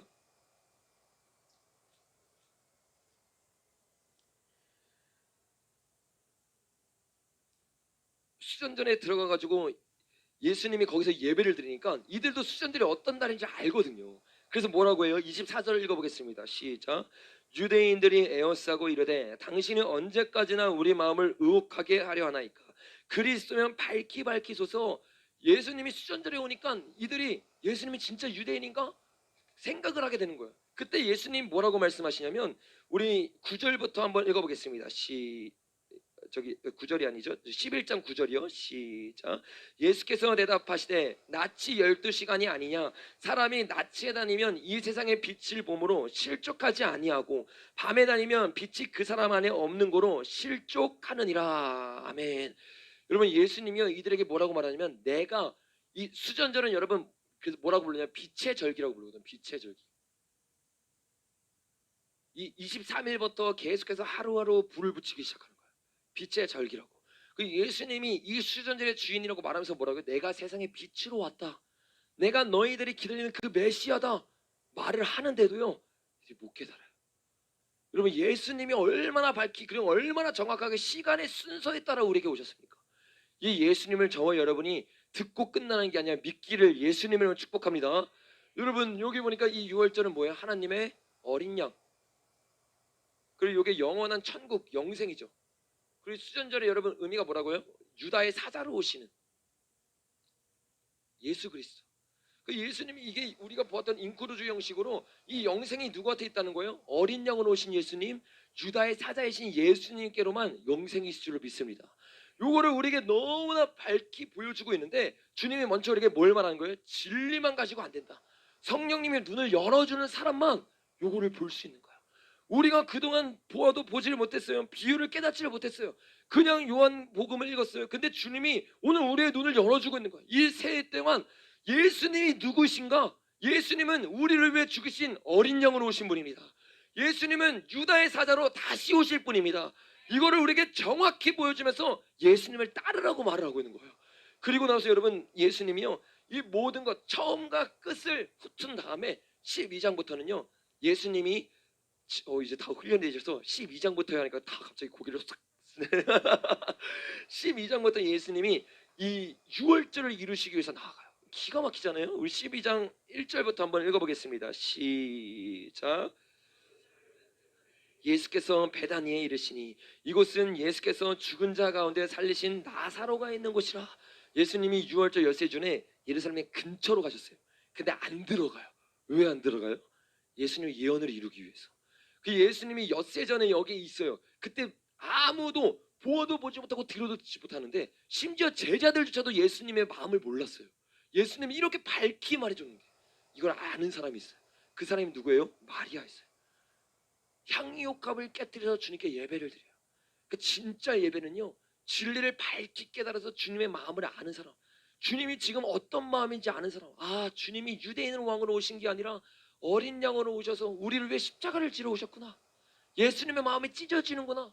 눈이 열린 사람은요, 예수님의 마음을 알아요. 예수님의 눈물을 알아요. 그래서 예수님과 함께 눈물을 흘려주고 예수님과 함께 애통을 해요. 제자들은요, 자기가 또 어떻게 해요? 나도 예수님이 왕하면 나도 한 자리 해먹어야지. 예수님 마음 전혀 몰라요. 똑같이 보아도 보지 못하고 들어도 듣지 못했어요. 왜? 성령이 아직 임하지 않았거든요. 근데 이 마리아는요, 그걸 깨닫고 있었어요. 7절 한번 읽어보겠습니다. 시작. 예수께서 이르시되 그를 가만히 두어 나의 장래의 날을 위하여 그것을 간직하게 하라. 가난한 자들은 항상 너희와 함께 있거니와 나는 항상 있지 아니하리라. 예수님이 정확히 알고 있었어요. 이 유월절에 내가 죽는구나. 그래서 나의 이 마음을 알고 있는 마리아의 이 예배를 거절하지 않았어요. 저와 여러분이요, 말씀을 볼 수 있는 눈이 열리면요, 주님을 어떻게 예배해야 되는지 알아요. 주님의 마음이 얼마나 찢어지는 줄 알아요. 말씀은요, 교만하게 하는 게 아니에요. 진짜 제대로 말씀에 들어가면요, 예레미야처럼 눈물을 안 흘릴 수 없어요. 다니엘처럼 21일 동안 기도를 안 할 수가 없어요. 저와 여러분이 말씀의 정수로 들어가지 않고 겉핥기식으로 말씀을 하니까 말씀에 담겨져 있는 주님의 마음은 전혀 온데간데 없고 교만해지만 하는 거예요. 저와 여러분이 오늘 이 하나님의 마음을 아는 자가 되길 예수님의 이름으로 축복합니다. 여러분 12절 한번 읽어보겠습니다. 시작. 그 이튿날에는 명절에 온 큰 무리가 예수께서 예루살렘에 오신다는 것을 듣고, 이게 진짜 기가 막힌 건데, 여러분 6월절 엿새전이에요. 이건 언제예요? 1월 14일 날이 6월절이잖아요. 1월 8일이에요. 근데 이틀이 지나면 1월 며칠이에요? 1월 10일이에요. 우리 아까 출애굽기 읽었던 거 기억나시죠? 예수님 14일 날 양을 잡아야 되는데 1월 10일 날 어린 양을 먼저 취하래요. 그것을 그대로 이루기 위해서 예수님이 이날 명절날 들어가기 시작하는 거예요. 들어가서 어떻게 하시냐 한번 읽어보겠습니다. 13절부터 시작. 종려나무 가지를 가지고 맞으러 나가 외쳐 하산나 찬송하리로다. 주의 이름으로 오시는 이 곧 이스라엘 왕이시여 하더라. 예수는 한 어린 양 나귀를 타고 보고 타시니 이는 기록된 바 시온 따라 두려워하지 말라. 보라 너희 왕이 나귀 새끼를 타고 오신다 함과 같더라. 제자들이 처음에 이 일을 깨닫지 못하였다가 예수께서 영광을 얻으신 후에야 이것이 예수께 대하여 기록된 것임을 사람들이 이같이 한 것임을 생각하더라. 아멘. 처음에 제자들이 못 깨달았어요. 근데 그 이후에 예수님의 모든 일들을 통해서 영광을 받으신 후에 성령이 임하고 나서 이게 예수님을 향한 예언이었구나. 그러니까 저와 여러분이 눈이 밝게 열려야지만 이 모든 비밀을 볼 수 있게 될 줄 믿습니다. 예수님이요, 요거를 알고 나니까 이렇게 말하는 거예요. 우리 20절 읽어보겠습니다. 시작. 영절에 예배하러 올라온 사람 중에 헬라인 몇이인데 그들이 갈릴리 벳세다 사람 빌립에게 가서 청하여 이르되 선생이여 우리가 예수를 배우고자 하나이다 하니 빌립이 안드레에게 가서 말하고 안드레와 빌립이 예수께 가서 여쭈니 예수께서 대답하여 이르시되 인자가 영광을 얻을 때가 왔도다. 내가 진실로 진실로 너희에게 이르노니 한 알의 밀이 땅에 떨어져 죽지 아니하면 한 알 그대로 있고 죽으면 많은 열매를 맺느니라. 아멘. 성경이 한 구절 한 구절이 퍼즐처럼 정확한 자리에 있는 거예요. 그냥 한 알의 밀알이 죽으면 많은 열매를 맺는다 교훈처럼 우리에게 준 게 아니라 예수님 바로 죽기 직전인 거예요. 내가 한 알의 밀알을 죽을 걸 알고 있고 이것에 대해서 하나님이 예언을 하시고 우리에게 보여주시고 그 뒤에 여러분 13절부터 쭉쭉쭉 나아가면서 하나님이 우리를 위해서 어떻게 죽으실 것인지, 그리고 이 20장과 21장에서 하나님이 초실절날 부활하셔가지고 요 마리아가 자기를 만지려 때 만지지 말라. 내가 아직 아버지께 보이지 않았다. 요게 초실절의 예식을 그대로 지키고 있는 거예요. 이렇게 주님이 이 요한복음을 통해서 유교절과 무교절과 초실절을 완벽하게 이루고 우리를 통해서 뭘 보여주신 거예요? 한번 따라해볼까요? 주는 그리스도시요 살아계신 하나님의 아들이십니다. 아멘. 요 요한복음을 통해서 예수님이 어떤 분인지에 대해서 우리에게 밝히 보여주고 있는 책이 바로 이 요한복음이에요. 여러분 이 요한복음 이 6장부터 21장까지를 쭉 나누고 나면요. 더 놀라운 사실이 있는데 이 2장부터 21장까지의 모든 내용들이요. 사실은 1장에 다 숨겨져 있는 내용들이고 이 1장을 통해서 주님이 우리에게 주고 싶은 메시지가 우리 안에 달려 있다는 거예요. 그래서 우리는 오늘 이 메시지에 대해서 좀 시간이 많이 갔지만 간단하게 좀 같이 좀 나눴으면 좋겠는데 우리 옆에 있는 사람이 한번 인사해 보겠습니다. 하나님을 창조주 하나님을 만납시다. 네네네. 창조주 하나님을 만나야 돼요. 여러분 옆에 졸고 있는 사람 있으면 깨워주시기 바랍니다. 제가 그 여러분에게 좀 쉽고 좋은 말씀들을 나누고 싶은데 이 말씀들을 여러분이 마지막 때 개요로 전체적으로 알고 있어야 돼요. 그래야 진짜 여러분이 스스로 예배를 드려야 될 때 말씀의 맥가운데 여기 말씀의 금맥이잖아요. 말씀이 금맥이 있거든요. 그거를 잡은 다음에 말씀을 봐야 말씀이 어떤 의미인지 우리가 정확히 알 수 있기 때문에 이거 여러분 나중에 다 적으시고 여러분이 설명할 수 있을 때만큼 달달달 외우셔야 돼요. 아멘. 여러분 공부하시길 바랍니다. 여러분 주님이 우리에게 이거를 말씀해 주는데 이 요한복음에 숨겨져 있는 메시지가 정말 많아요. 예를 들면 이 요한복음 1장에 음절이 496개요.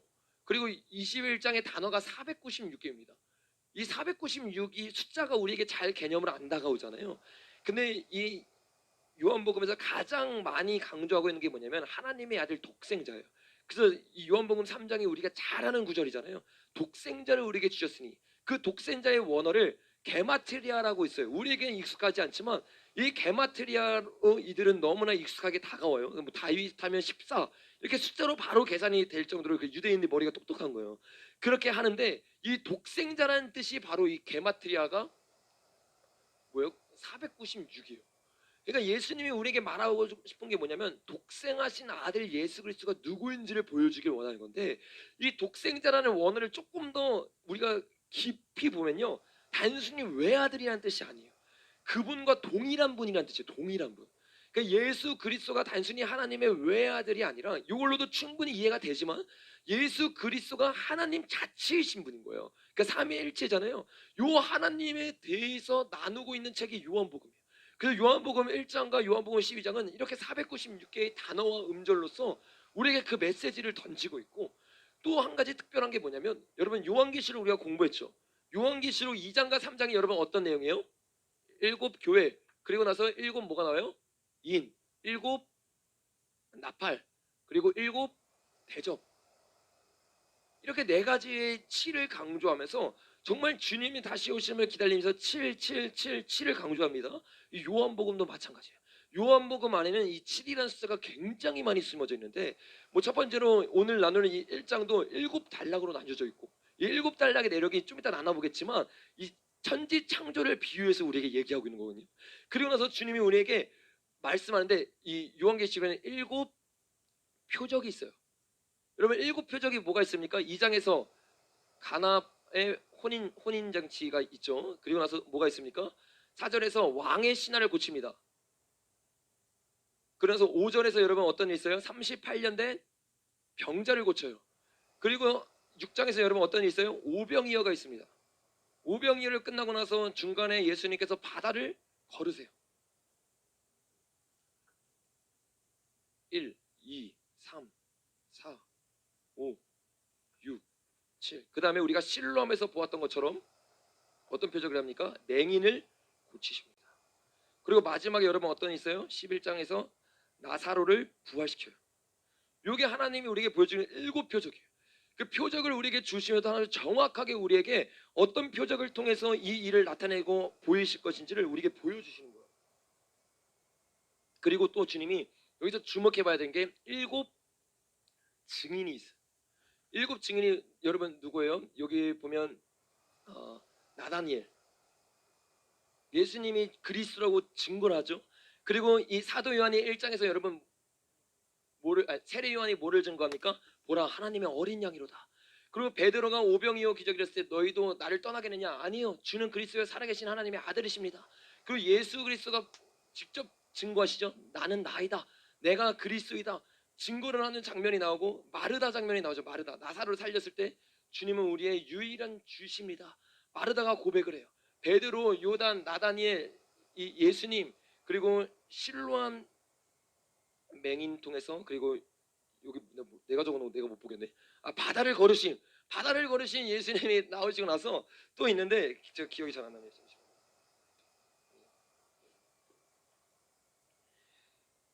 베드로, 마르다, 도마가 있죠. 도마가 여기서 눈을 뜬 맹인이죠. 눈을 뜬 맹인인데 예수님의 표적을 보고 예수님이 진짜 살아계신 아들입니다 라고 고백을 하고, 마지막으로 세례 요한이 아니라 사도 요한이죠. 사도 요한이 요한복음 20장에서 우리가 아까 살펴보았던 것처럼 주님을 향한 목적을 위해서 기록된 책입니다 하면서 이 7명이 나와가지고 요거를 증거를 해줘요. 그리고 한 가지가 더 있는데, 예수님이 여기 아주 유명한 구절인데 I am이라는 구절, 내가 누구다라고 설명하는 구절들이 나오는데 이게 7번이 있습니다. 여러분, 첫 번째가 뭐예요? 예수님이 우리에게 뭐라고 말해요? 6장에서 나는 생명의 떡이다. 그 다음에 예수님이 7절에서 나는 빛이시다. 그리고 나서 10절에서 양의 문이다. 그 다음에 그 이어서 뭐라고요? 나는 참된 목자이다. 아멘. 주님이 우리의 목자일 줄을 믿습니다. 여기 하나하나가 주님이 얼마나 사랑스러운 분인지를 우리가 아주 자세하게 보여주고 있는데, 이 목자 뒤에 여러분 11장에 보니까 주님이 부활이요 생명이다. 아멘. 예수님이 우리의 부활이고 생명일 줄로 믿습니다. 그리고 예수님이 14장에서 뭐라고 말해요? 내가 곧 길이요 진리요 생명이다. 아멘. 그리고 15장에서 주님이 나는 뭐래요? 포도나무다. 요 7개의 구절로 하나님이 계속해서 우리에게 당신이 누구신가를 아주 정확하게 보여주고 있는 거예요. 이 7명의 증언을 통해서 예수님이 진짜 하나님의 아들이시구나, 예수님이 살아계신 예수 그리스도이구나. 그리고 이 7표적을 통해서 예수님만 할 수 있는 표적들을 보여줘요. 그래서 예수님이 직접 우리에게 뭐라고 말해요? 나는 너의 떡이야. 너희가 나를 먹을 때만 배부를 수 있어요. 여러분, 오늘 예수님으로 배부르시길 바랍니다. 우리가 이 자리에 있는 이유가 예수님이란 떡을 먹기 위해서예요. 예수님이 빛을 비춰줄 때 어둠이 사라지게 될 줄로 믿습니다. 이 양의 문이신 예수님께 들어갈 때, 목자이신 예수님을 따라갈 때 천국으로 들어갈 줄로 믿습니다. 이 천국이 어떤 곳이에요? 부활이 있는 곳이에요. 생명이 있는 곳이에요. 그 길이 되는 유일한 분이 누구예요? 예수 그리스도예요. 길이요 진리요 생명 앞에는요 정강사가 붙습니다.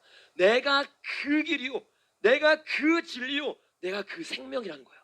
이게 여러분 14장에 나오는 내용이잖아요. 모든 걸 다 나누고 나서 너희가 기다렸던 메시아가 나고 그 길이 나이고 그 진리와 생명이 나임을 너무나 주님이 밝히 보여줬어요. 아멘. 이 예수님을 얻게 되시길 바랍니다.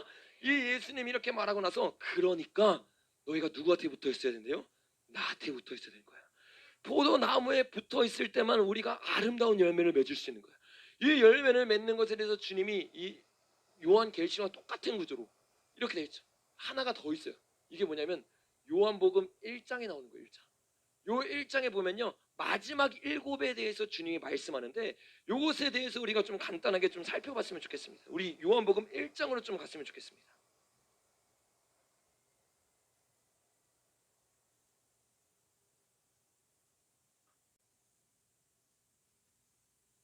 요한복음 1장이 다른 데 비해 굉장히 길어요. 몇 절까지 있죠? 51장. 엄청 길잖아요. 다른 데 비해. 왜 그러냐면 그렇게 될 수밖에 없어요. 여기 안에는 하나님의 천지 창조를 빗대어서 얘기를 하고 있기 때문이에요. 여러분, 첫 번째 구절을 보니까 뭐라고 말해요? 태초에 말씀이 계시니라. 이 말씀이 하나님과 함께 계셨으니 이 말씀은 곧 하나님이시라. 그러니까 예수 그리스도가 하나님인 것에 대해서 나누고 있는데, 이분이 어떤 하나님이냐, 요거에 대해서 1장부터 우리에게 나누고 있는 거예요. 근데 여러분, 여기 특징이 있어요. 이 요한복음은 항상 시간을 우리에게 알려준댔잖아요. 어떤 특징이 있냐면 29절 보겠습니다. 시작. 이튿날 요한이 예수께서 자기에게 나오심을 보고, 또 35절 또 이튿날, 43절 이튿날, 그리고 2장 1절을 보니까 사흘째 되던 날. 여기 계속해서 이튿날 창세기처럼 하루하루 건너뛰면서 주님이 계속 얘기하고 있거든요. 요거를 총 다 합치면 7일이라는 시간이 됩니다. 2장 1절 2장 12절까지 하면요 요 모든 단락들이요 7일의 구조로 돼 있어요. 근데 어떤 구조로 돼 있느냐, 여러분, 하나님이 처음에 말씀으로 뭐를 지으셨어요? 빛이 있으라. 빛을 짓고 나서 여러분 뭐 하셨습니까? 둘째 날에 하나님이 궁창이 나뉘어라. 그 다음에 여러분 뭘 했습니까? 묻이 드러나라. 묻이 드러난 다음에 하나님이 어떻게 합니까? 해와 달과 별을 만들어서 주관하라. 그리고 나서 여러분 모든 이 생물들과 만들고 나서 뭐라요? 번성하라, 충만하라. 아멘. 그러나서 주님이 인간을 만드시고 인간을 창조하세요. 창조라는 단어가 여기에만 나와요, 여러분. 다른 건 그냥 만들고 우리 창조라는 요 한자로 보았잖아요. 인간을 창조하시고 다스리라. 그러면서 마지막 일곱 번째 날이 뭐예요? 안식하라. 요게 주님이 우리에게 이 창세기를 통해서 주고 있는 바인데, 창세기 강의할 때 여러분 자세히 나눴죠? 이 창세기가 복음 자체예요. 여러분 이 빛이 여러분 어떠한 빛이라고 말했어요? 예수 그리스도의 빛이. 회와 달은요 그 뒤에 만들어지거든요. 이 빛이라는 것 자체가 여러분 예수 그리스도를 뜻하는 것을요 요한복음에서 증거하고 있죠. 태초에 말씀이 계시니라. 이 말씀이 하나님과 함께 계셨으니 이 말씀은 곧 하나님이시라. 그가 태초에 하나님과 함께 계셨고 만물이 그로 말미암아 지은 바 되었으니 지은 것이 하나도 그가 없이는 된 것이 없느니라. 4절까지 읽어보겠습니다. 그 안에 생명이 있었으니 이 생명은 사람들의 빛이라. 요 빛이라는 원어를 보면요 단순히 비추다라는 뜻이 아니라요 생명의 근원이 된다는 뜻이 있어요. 생명의 근원. 그 예수 그리스도가 생명의 근원이 된다는 거지 단순히 요 빛을 말하는 게 아니에요. 이게 제가 그냥 엉뚱하게 어디서 가져와서 해석을 하는 게 아니라 성경에서 이미 그렇게 해석을 너무나 많이 하고 있어요. 그래서 고린도 전서와 후서가 너무 중요한데 여기 보면 창세기에 대한 너무나 많은 일들이 있어요. 고린도 후서 4장에 보니까 이렇게 말을 하고 있죠. 고린도전서 4장 5절부터 읽어볼까요? 시작. 우리는 우리를 전파하는 것이 아니라 오직 그리스도 예수의 주되신 것과 또 예수를 위하여 우리가 너희의 종된 것을 전파함이라. 어두운데 빛이라 말씀하셨던 그 하나님께서 예수 그리스도의 얼굴에 있는 하나님의 영광을 아는 빛을 우리 마음에 비추셨느니라. 아멘. 여기서 어두운데 빛이라는 것은 창세기 1장을 말하는 거거든요. 근데 요거를 바울이 가져와가지고 영해를 하는데 어떻게 말하냐? 이거의 영적인 뜻은 예수 그리스도의 얼굴에 있는 하나님의 영광을 아는 빛이라는 거예요. 요 빛이 원래 의미가 뭐냐? 하나님 자체, 예수 자체가 태초에 말씀을 읽고 이 땅에 오셔서 말씀으로 이 땅을 건설하기 시작하는 거. 여러분 놀랍지 않으세요? 이 놀라운 하나님이 어디 있느냐? 우리가 이 보배를 질그릇에 가졌으니 이는 심히 큰 능력은 하나님께 있고 우리에게 있지 아니함이로라. 저와 여러분이 오늘 예배 때 이 빛을 경험하게 돼야 될 줄로 믿습니다. 여러분 이게 고린도서 아까 나눴던 것처럼 4장에 나오는 내용이고 궁창이 나뉘어라. 요거를 여러분 뭐라고 했어요? 십자가 사건이라고 했죠. 실제로 이 궁창의 원어가 휘장의 원어랑 똑같고 이 나뉘어라는 언어가 휘장이 나뉘어졌다 했으니 그 나뉘어랑 똑같습니다.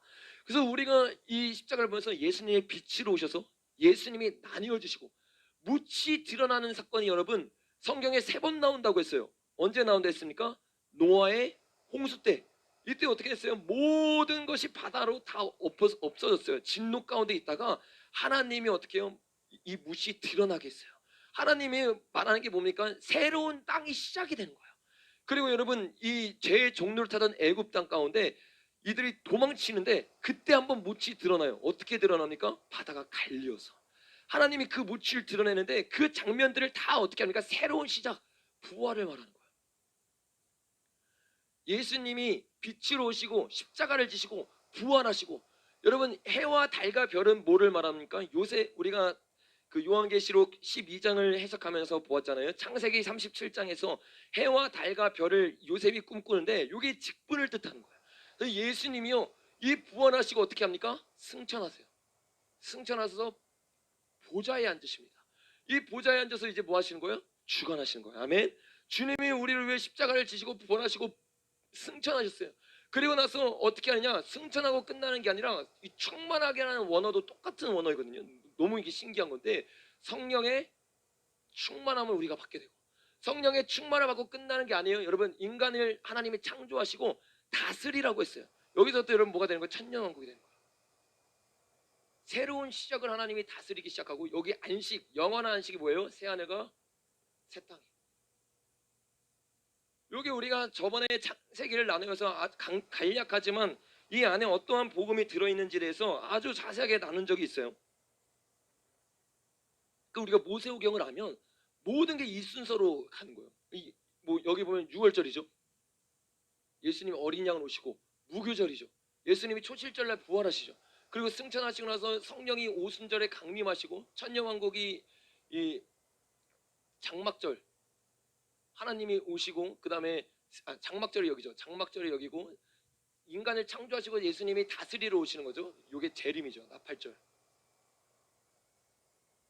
이렇게 이 순서대로 하나님이 계속해서 우리에게 모세오경에 숨겨져 있는 복음을 주기 시작하는데, 여기 요한복음 1장에도 이 복음이 그대로 숨겨져 있어요. 이거를 예수님이 말고 우리의 측면으로 보면 여러분 뭐냐, 예수 그리스도로 복음이죠.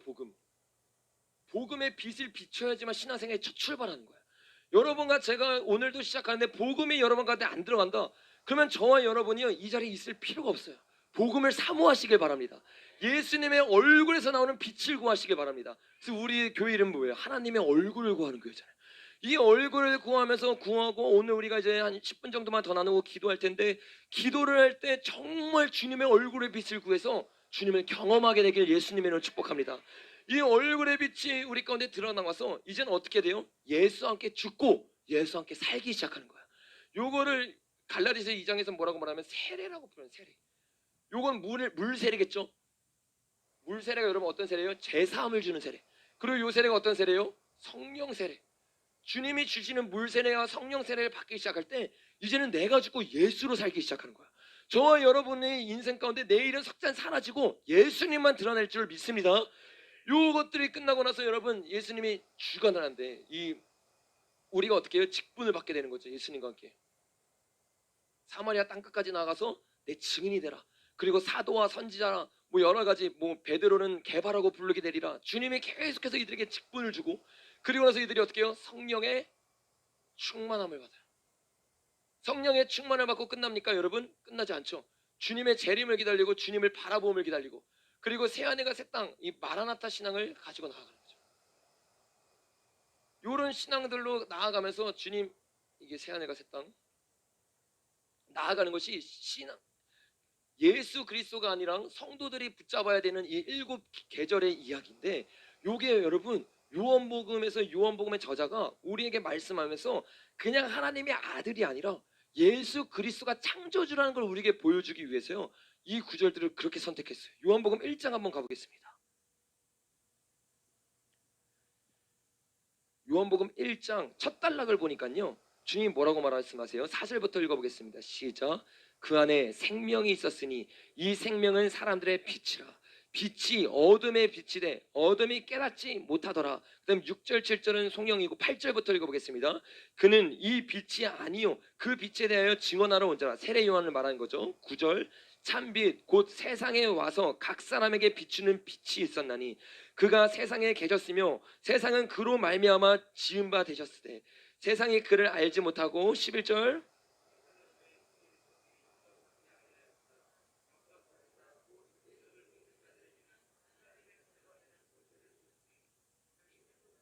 6정으로나 사람의 뜻으로 나지 아니하고 오직 하나님께부터 난 자들이더라. 아멘. 여러분 이 1단락에서 주님이 우리에게, 이 요한이 말하고 있는 게 뭐냐면 하나님이 우리의 빛으로 오셨다는 거야. 이 빛으로 오셨다는 걸 증거하고, 두 번째 보니까, 두 번째 단락을 보니까 이 동그라미가 여러분 단락이잖아요. 동그라미를 찾아서 가시면 됩니다. 19절이에요 19절에 보니까 여러분 어떤 게 나오냐면 6절 3절부터 읽어보겠습니다. 23절부터 시작. 이르되 나는 선지자 이사야의 말과 같이 주의 길을 곧게 하라고 강해에서 외치는 자의 소리로라 하니라. 그들이 바리새인들을 보낸 자라. 또 물어 이르되 내가 만일 그리스도도 아니요 엘리야도 아니요 그 선지자도 아닐진데 어찌하여 세례를 베푸느냐. 요한이 대답하되 나는 물로 세례를 베풀거니와 너희 가운데 알지 못하는 한 사람이 섰으니 곧 내 뒤에 오는 그이라. 아멘. 여러분 여기서 빛을 말하고 나서 두 번째는 뭐를 말합니까? 세례를 말하죠. 세례. 여기 세례를 똑같이 말하고 있는데 어떤 세례요? 물 세례를 두 번째 단락에서 말하고 있어요. 그리고 세 번째 단락을 한번 가볼까요? 29절부터 시작. 이튿날이 지났어요. 이게 첫째 날, 둘째 날, 셋째 날이 된 거예요. 이튿날 읽어보겠습니다. 시작. 요한이 예수께 자기에게 나오심을 보고 이르되 보라 세상 죄를 지고 가는 하나님의 어린 양이로다. 내가 전에 말하기를 내 뒤에 오는 사람이 있는데 나보다 앞선 것은 그가 나보다 먼저 계심이라 한 것이 이 사람을 가리킴이라. 나도 그를 알지 못하였으나 내가 와서 물로 세례를 베푸는 것은 그를 이스라엘에 나타내려 함이라. 요한이 또 증언하여 이르되 내가 보매 성령이 비둘기같이 하늘로부터 내려와서 그 위에 머물렀더라. 아멘. 성령의 세례를 이들이 주는 자가 되게 될 것이라고 33절에 말하고 있죠. 후반절에 보니까 그가 곧 성령으로 세례를 베푸시는 이인 줄 알라 하셨기에 예수님에 대해서 계속 나누는데 이 순서 그대로 가고 있어요. 그러면서 이튿날 말하고 있어요. 그 다음 여러분 네 번째 단락 한번 볼까요? 35절 시작. 이튿날 요한이 자기 제자 중 두 사람과 함께 섰다가 세례 요한이 자기의 두 제자가 있었는데 이 두 자에게 하나님의 어린 양이로다 하면서 예수님이 또 나타내요. 그리고 나서 예수님께 그들이 나아갔더니 예수님이 어떻게 하느냐, 우리 40절부터 읽어보겠습니다. 시작. 요한의 말을 듣고 예수를 따르는 두 사람 중에 하나는 시몬 베드로의 형제 안드레라. 그가 먼저 자기의 형제 시몬을 찾아 말하되 우리가 메시아를 만났다 하고, 를 번역하면 그리스도라. 데리고 예수께 오니 예수께 보시고 이르시되 내가 요한의 아들 시몬이니 장차 게바라 하리라 하시니라. 게바는 번역하면 베드로라. 요 베드로가요 예수님을 만나니까 뭘 받아요? 직분을 받아요.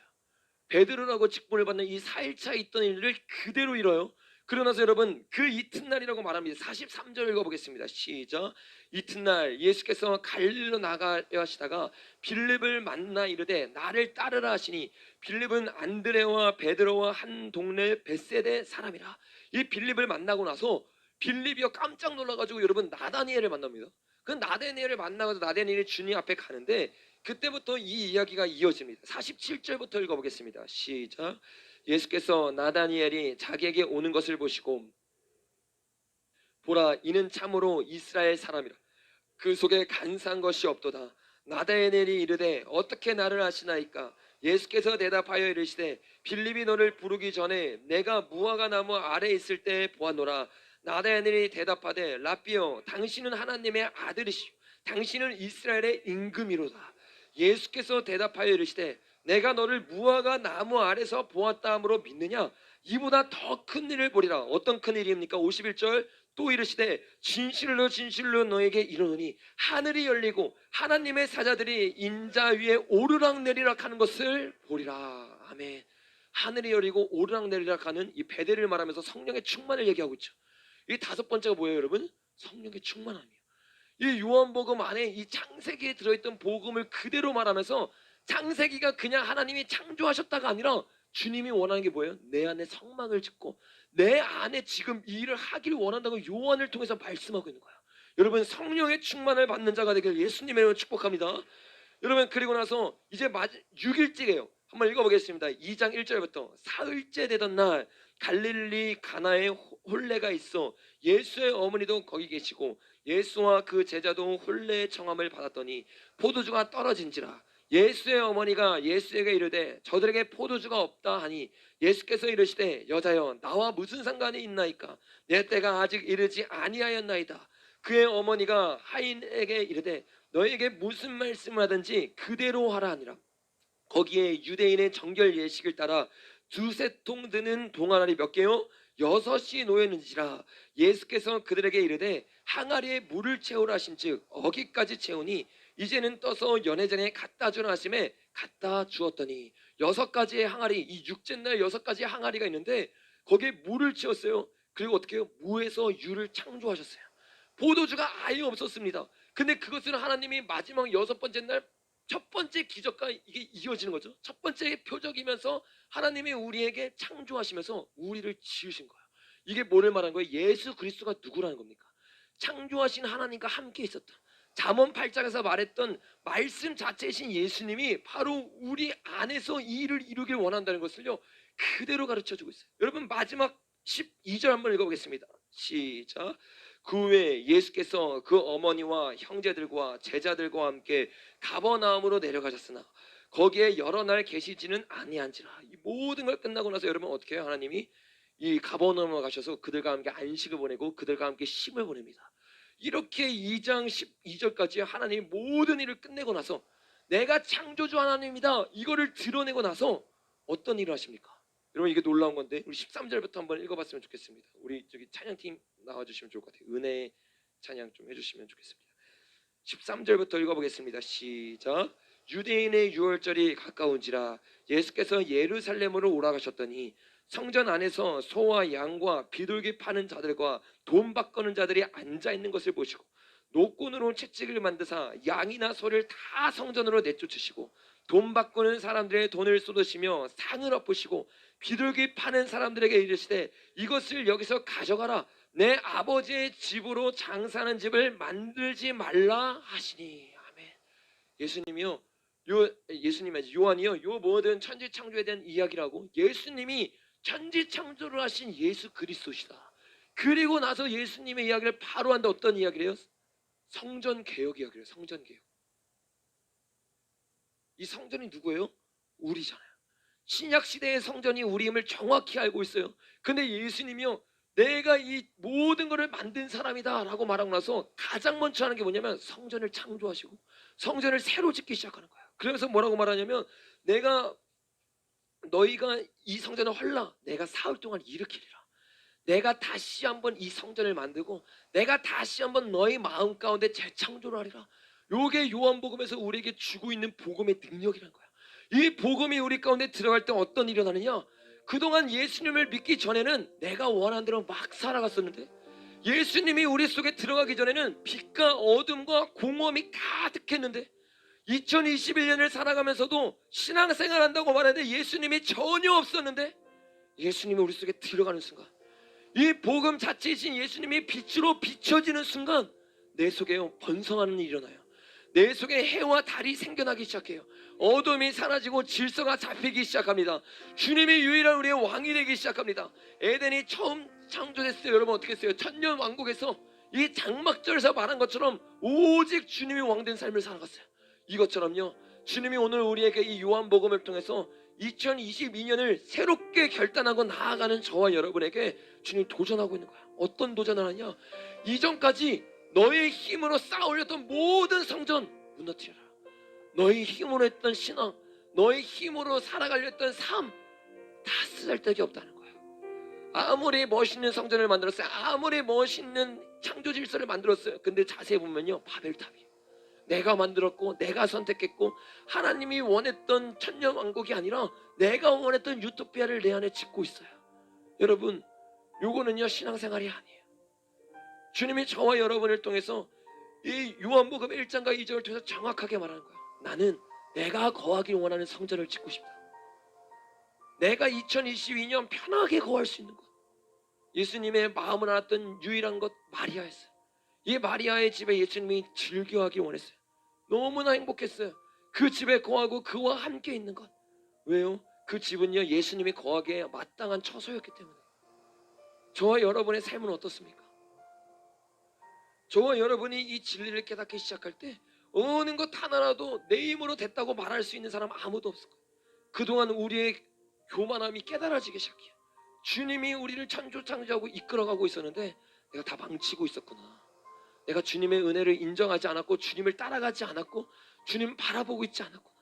그러니까 여러분과 저희 삶이 어떻게 돼요? 시간이 지날수록 엉망이 되는 거예요. 시간이 지날수록 덩치는 커질지라도 아무런 힘을 갖지 못하는 거예요. 사랑하는 여러분, 저와 여러분이 이 2022년 정말 다가오는 7년 대환란을 준비하면서 주님 앞에 나아가기 위해서는요, 가장 먼저 내가 여태까지 쌓았던 모든 성전을 무너뜨리고 주님 앞에 엎드리기 시작해야 됩니다. 그 엎드림 가운데 주님이 오늘 여러분에게 빛을 비춰주실 거예요. 그리고 이 빛이 우리의 유일한 은혜가 되게 하십시오. 그리고 그 주님만을 바라보기 시작하십시오. 내가 보아도 보지 못했던 것, 내가 들어도 듣지 못했던 것, 주님 회개합니다. 눈을 열어주시옵소서. 우리의 귀를 열어주시옵소서. 이 눈이 열리고 귀가 열리기 시작할 때요, 보이지 않았던 예수님이요 우리 가운데 보이기 시작해요. 그동안 바리새인들이 주님 보지 못했거든요. 주님 알지 못했거든요. 주님이 우리를 어떻게 이끌어 왔었는지, 이 바리새인들이 어떻게 예수님 앞에서 신앙생활을 했었는지 그거를 주님 앞에서 깨닫지를 못했어요. 그러니까 어떻게 해요? 여전히 내 신앙으로 하고 있는 거예요. 저와 여러분의 신앙이 오직 은혜가 되지 않고 정말로 주님이 여기까지 나를 인도해왔다는 것을 깨닫지 못하면요, 오늘 주님 앞에 감사할 수 없고 주님을 우리의 창조주 하나님으로 인정할 수가 없어요. 여러분, 오늘 우리가 찬양하고 기도하며 주님 앞에 나아갈 때 여러분이 요한복음에서 계시된 어린 양 예수님이 아닌 창조주 하나님 예수님을 믿으시길 바랍니다. 이 창조하신 하나님이 우리의 삶을 주관하고 계세요. 이 하나님이 누구로 오셨어요? 어린 양으로 오시고, 이 하나님이 장막절에 누구로 오셨어요? 사자로 오셨어요. 우리를 이끄시고 우리에게 영생을 주기 위해서 주님이 이 땅에 오셨는데, 저와 여러분이 이 예수님을 의지하는 마음을 놓쳐버리고 이 은혜를 놓치기 시작할 때 예수님이 없는 신앙생활을 하게 될 거예요. 오늘 이 시간에 우리 같이 찬양을 할 때 정말 그동안 우리를 인도해 주셨던 그 주님을 바라보고, 내가 그 주님을 놓쳤다면, 주님, 내가 은혜가 아니라 내 힘으로 하려고 했습니다. 천지창조 내 힘으로 안 되는데, 오직 말씀으로만 되는데, 오직 주님의 능력으로만 되는데 내 힘으로 아둥바둥되고 있었습니다. 주님, 모든 것이 주님의 은혜임을 인정하고 내 손과 내 두 발을 들고 주님 앞에 항복합니다.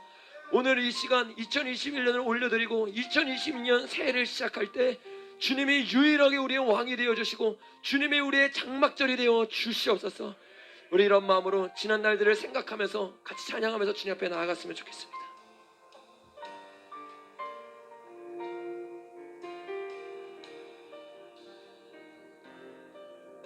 내가 누려왔던 모든 것들이, 내가 누려왔던 모든 것들이, 내가 지나왔던 모든 시간이, 내가 걸어왔던 모든 순간이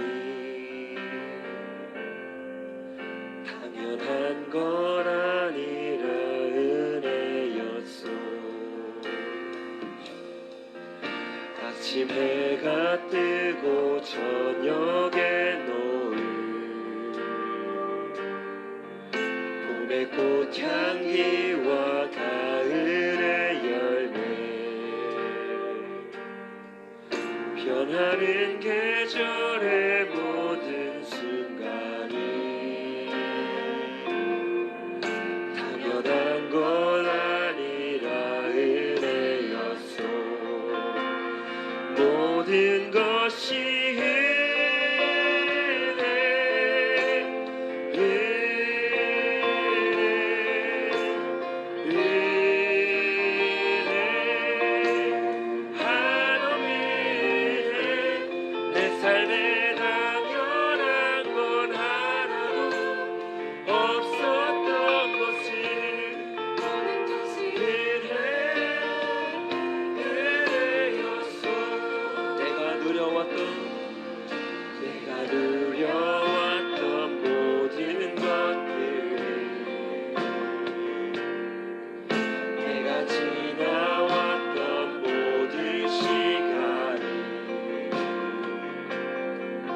내가 걸어왔던 모든 순간이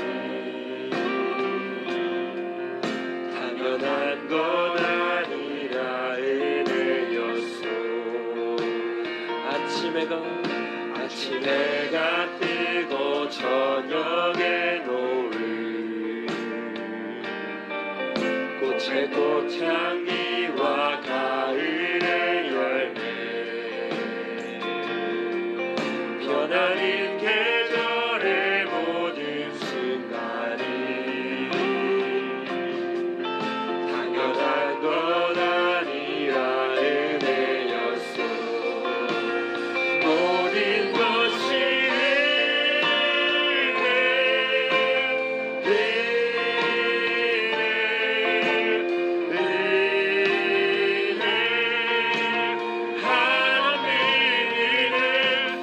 삶에 당연한 건 하나도 없었던 것을, 모든 것이 은혜였어. 모든 것이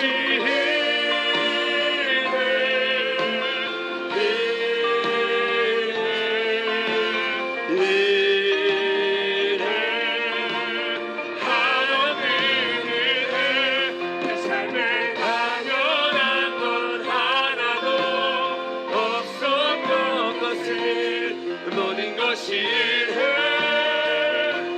우리 마지막으로 고백합시다. 모든 것이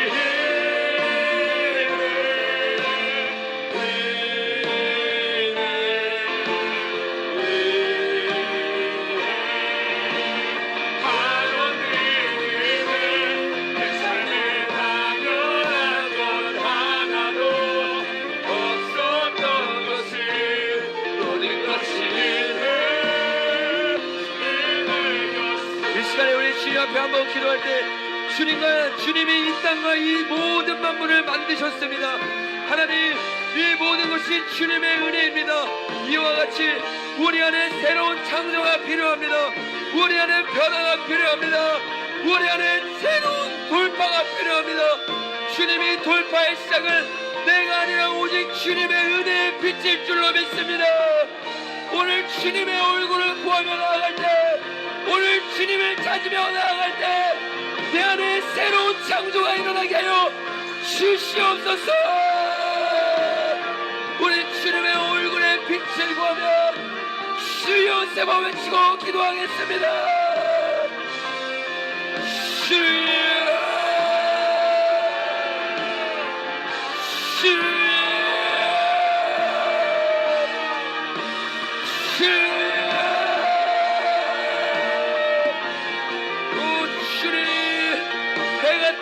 저녁에 노을을 만드신 창조주 하나님, 봄의 향기와 가을의 열매를 만드신 하나님, 그 창조의 하나님, 만물보다 부패한 우리의 마음을 오늘 새롭게 하여 주시옵소서.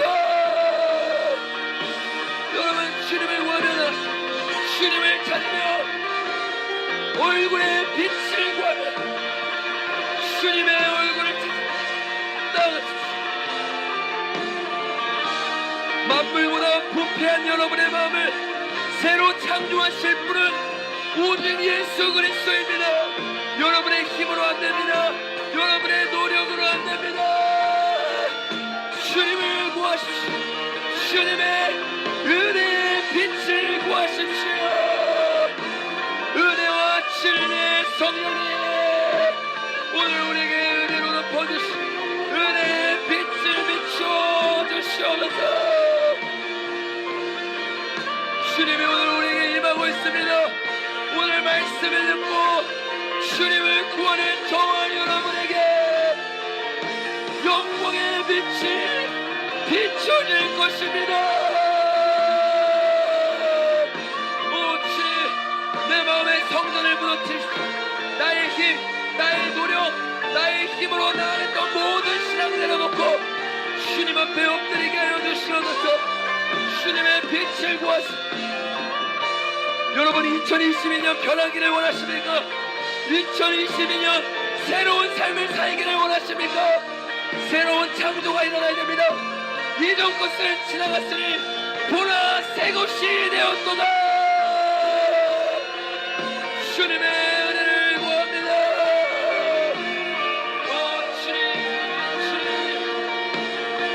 이 땅을 창조하시고 내가 지났던 모든 시간을 만드신 하나님, 내가 주님을 구하니 오 주님, 이 시간 우리가 다시 한번 기도할 때 주님, 우리 기도하는 모든 심령 위에 은혜의 빛을 내려주시옵소서. 하나님의 얼굴을 아는 시간 되게 하여 주시옵소서. 이 시간 성령님을 구하며 주여 세바 외치고 기도합니다. 주여,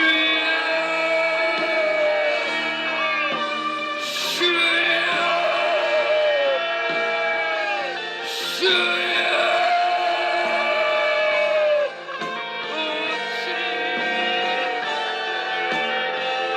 내가 왕의 삶을 내려놓습니다. 이 땅에 주인 되신 성령님, 새로운 성전을 짓길 원하시는 성령님, 주님, 나의 왕국을 포기합니다. 나의 왕국을 내려놓습니다. 나의 왕국이 깨어지게 하여 주시옵소서.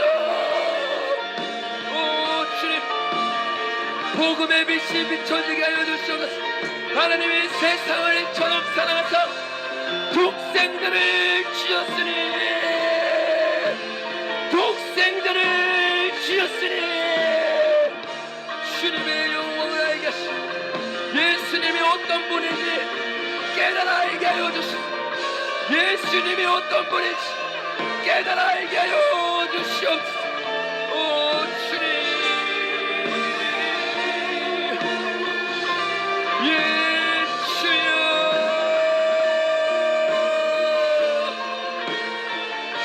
복음의 빛이 비춰지게 하여 주시옵소서. 복음의 빛이 비춰지게 하여 주시옵소서. 오 주님, 모든 것이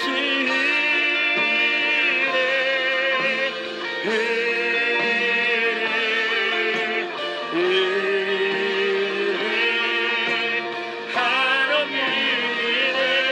내 삶에 당연한 건 하나도 없었던 것을 모든 것이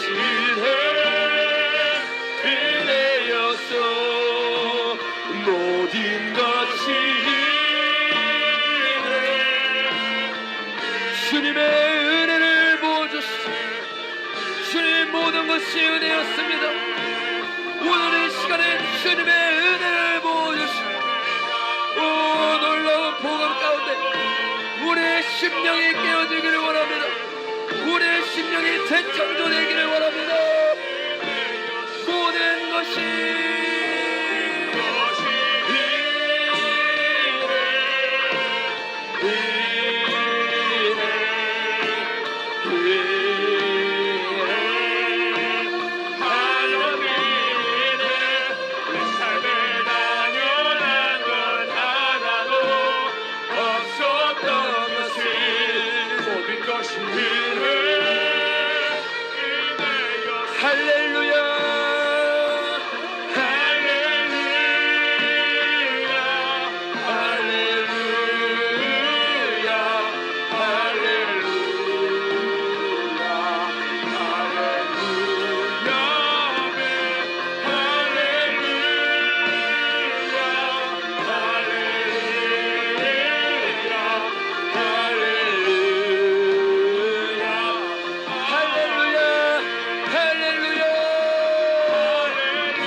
절로 찬양합시다.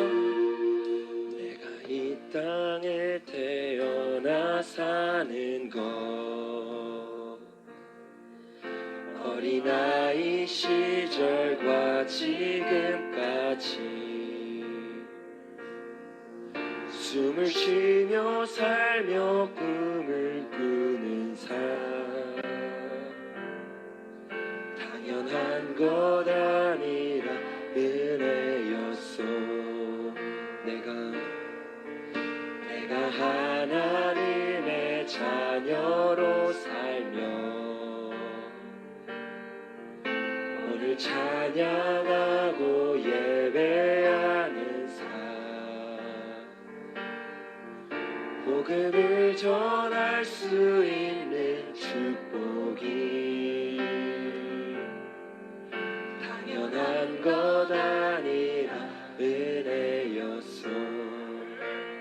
모든 것이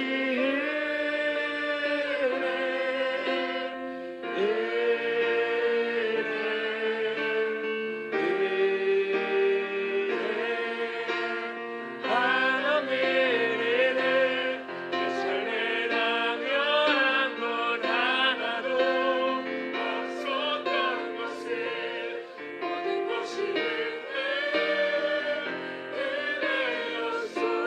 것이 은혜 모든 것이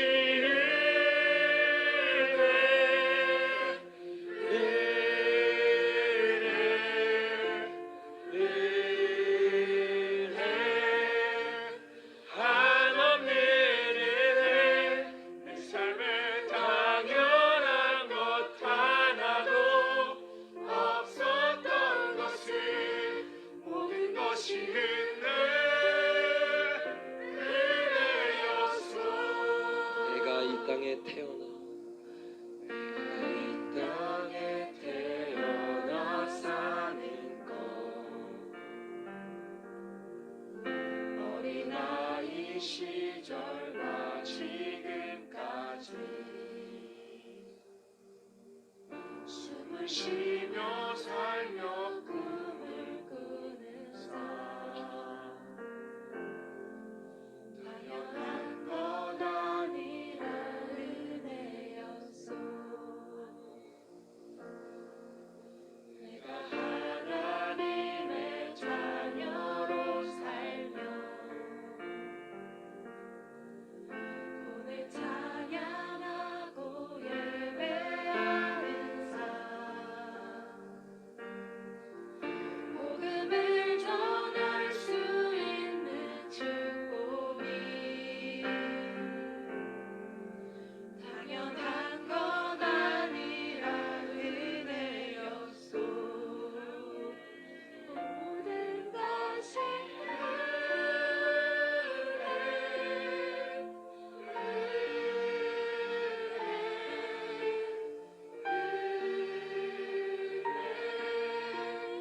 하나님의 은혜 내 삶에 당연한 것 하나도 없었던 것을 모든 것이 은혜였소.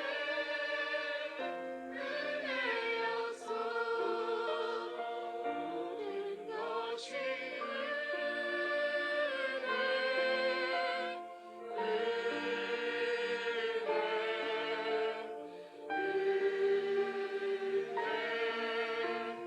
하나님의 은혜 내 삶에 당연한 것 하나도 없었던 것을 모든 것이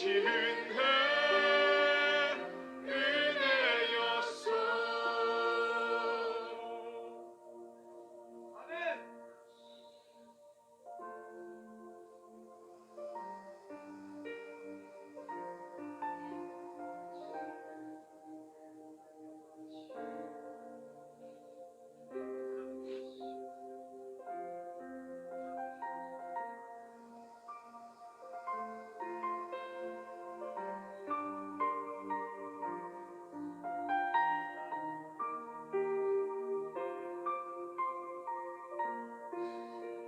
사랑하는 아버지, 오늘 이 복음을 통해서 우리 안에 새로운 성전을 짓기를 원하시는 주님, 주님, 이 세상이 움직이는 것, 바다가 땅을 넘지 못하는 것, 다 주님의 말씀으로 통치가 되고 있습니다.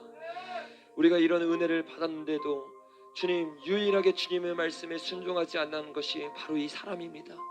하나님, 주님이 이 땅 가운데 천지를 창조하신 이유가 우리를 아들로 삼고 우리를 신부로 삼아서 우리와 교제를 나누기 위해서였는데, 주님, 우리는 우리의 마음이라는 세상에 바벨론을 쌓고 있었습니다.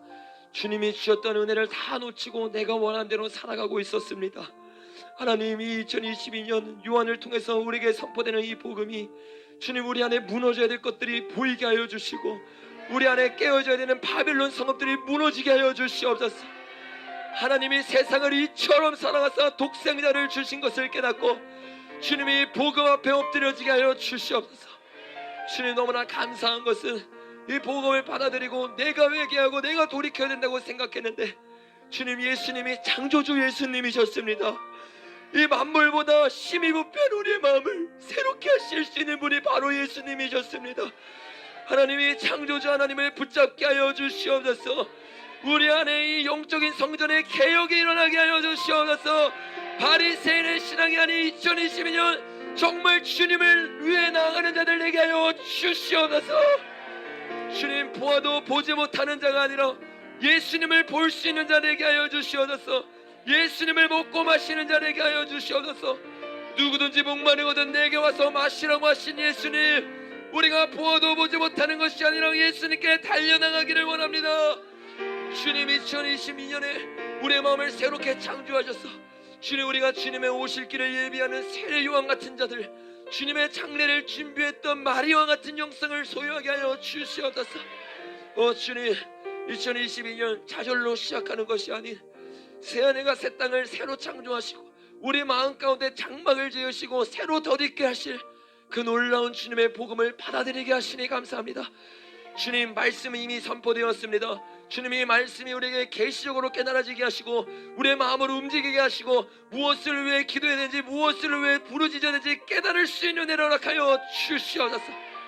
이 요한복음 1장에서 말씀하고 있는 은혜와 진리의 영이신 예수 그리스도, 주님의 은혜가 저와 이 자리에 있는 모든 자들에게 부어지게 하여 주시옵소서. 그렇게 하실 사랑스러운 예수 그리스도의 이름으로 기도드렸습니다.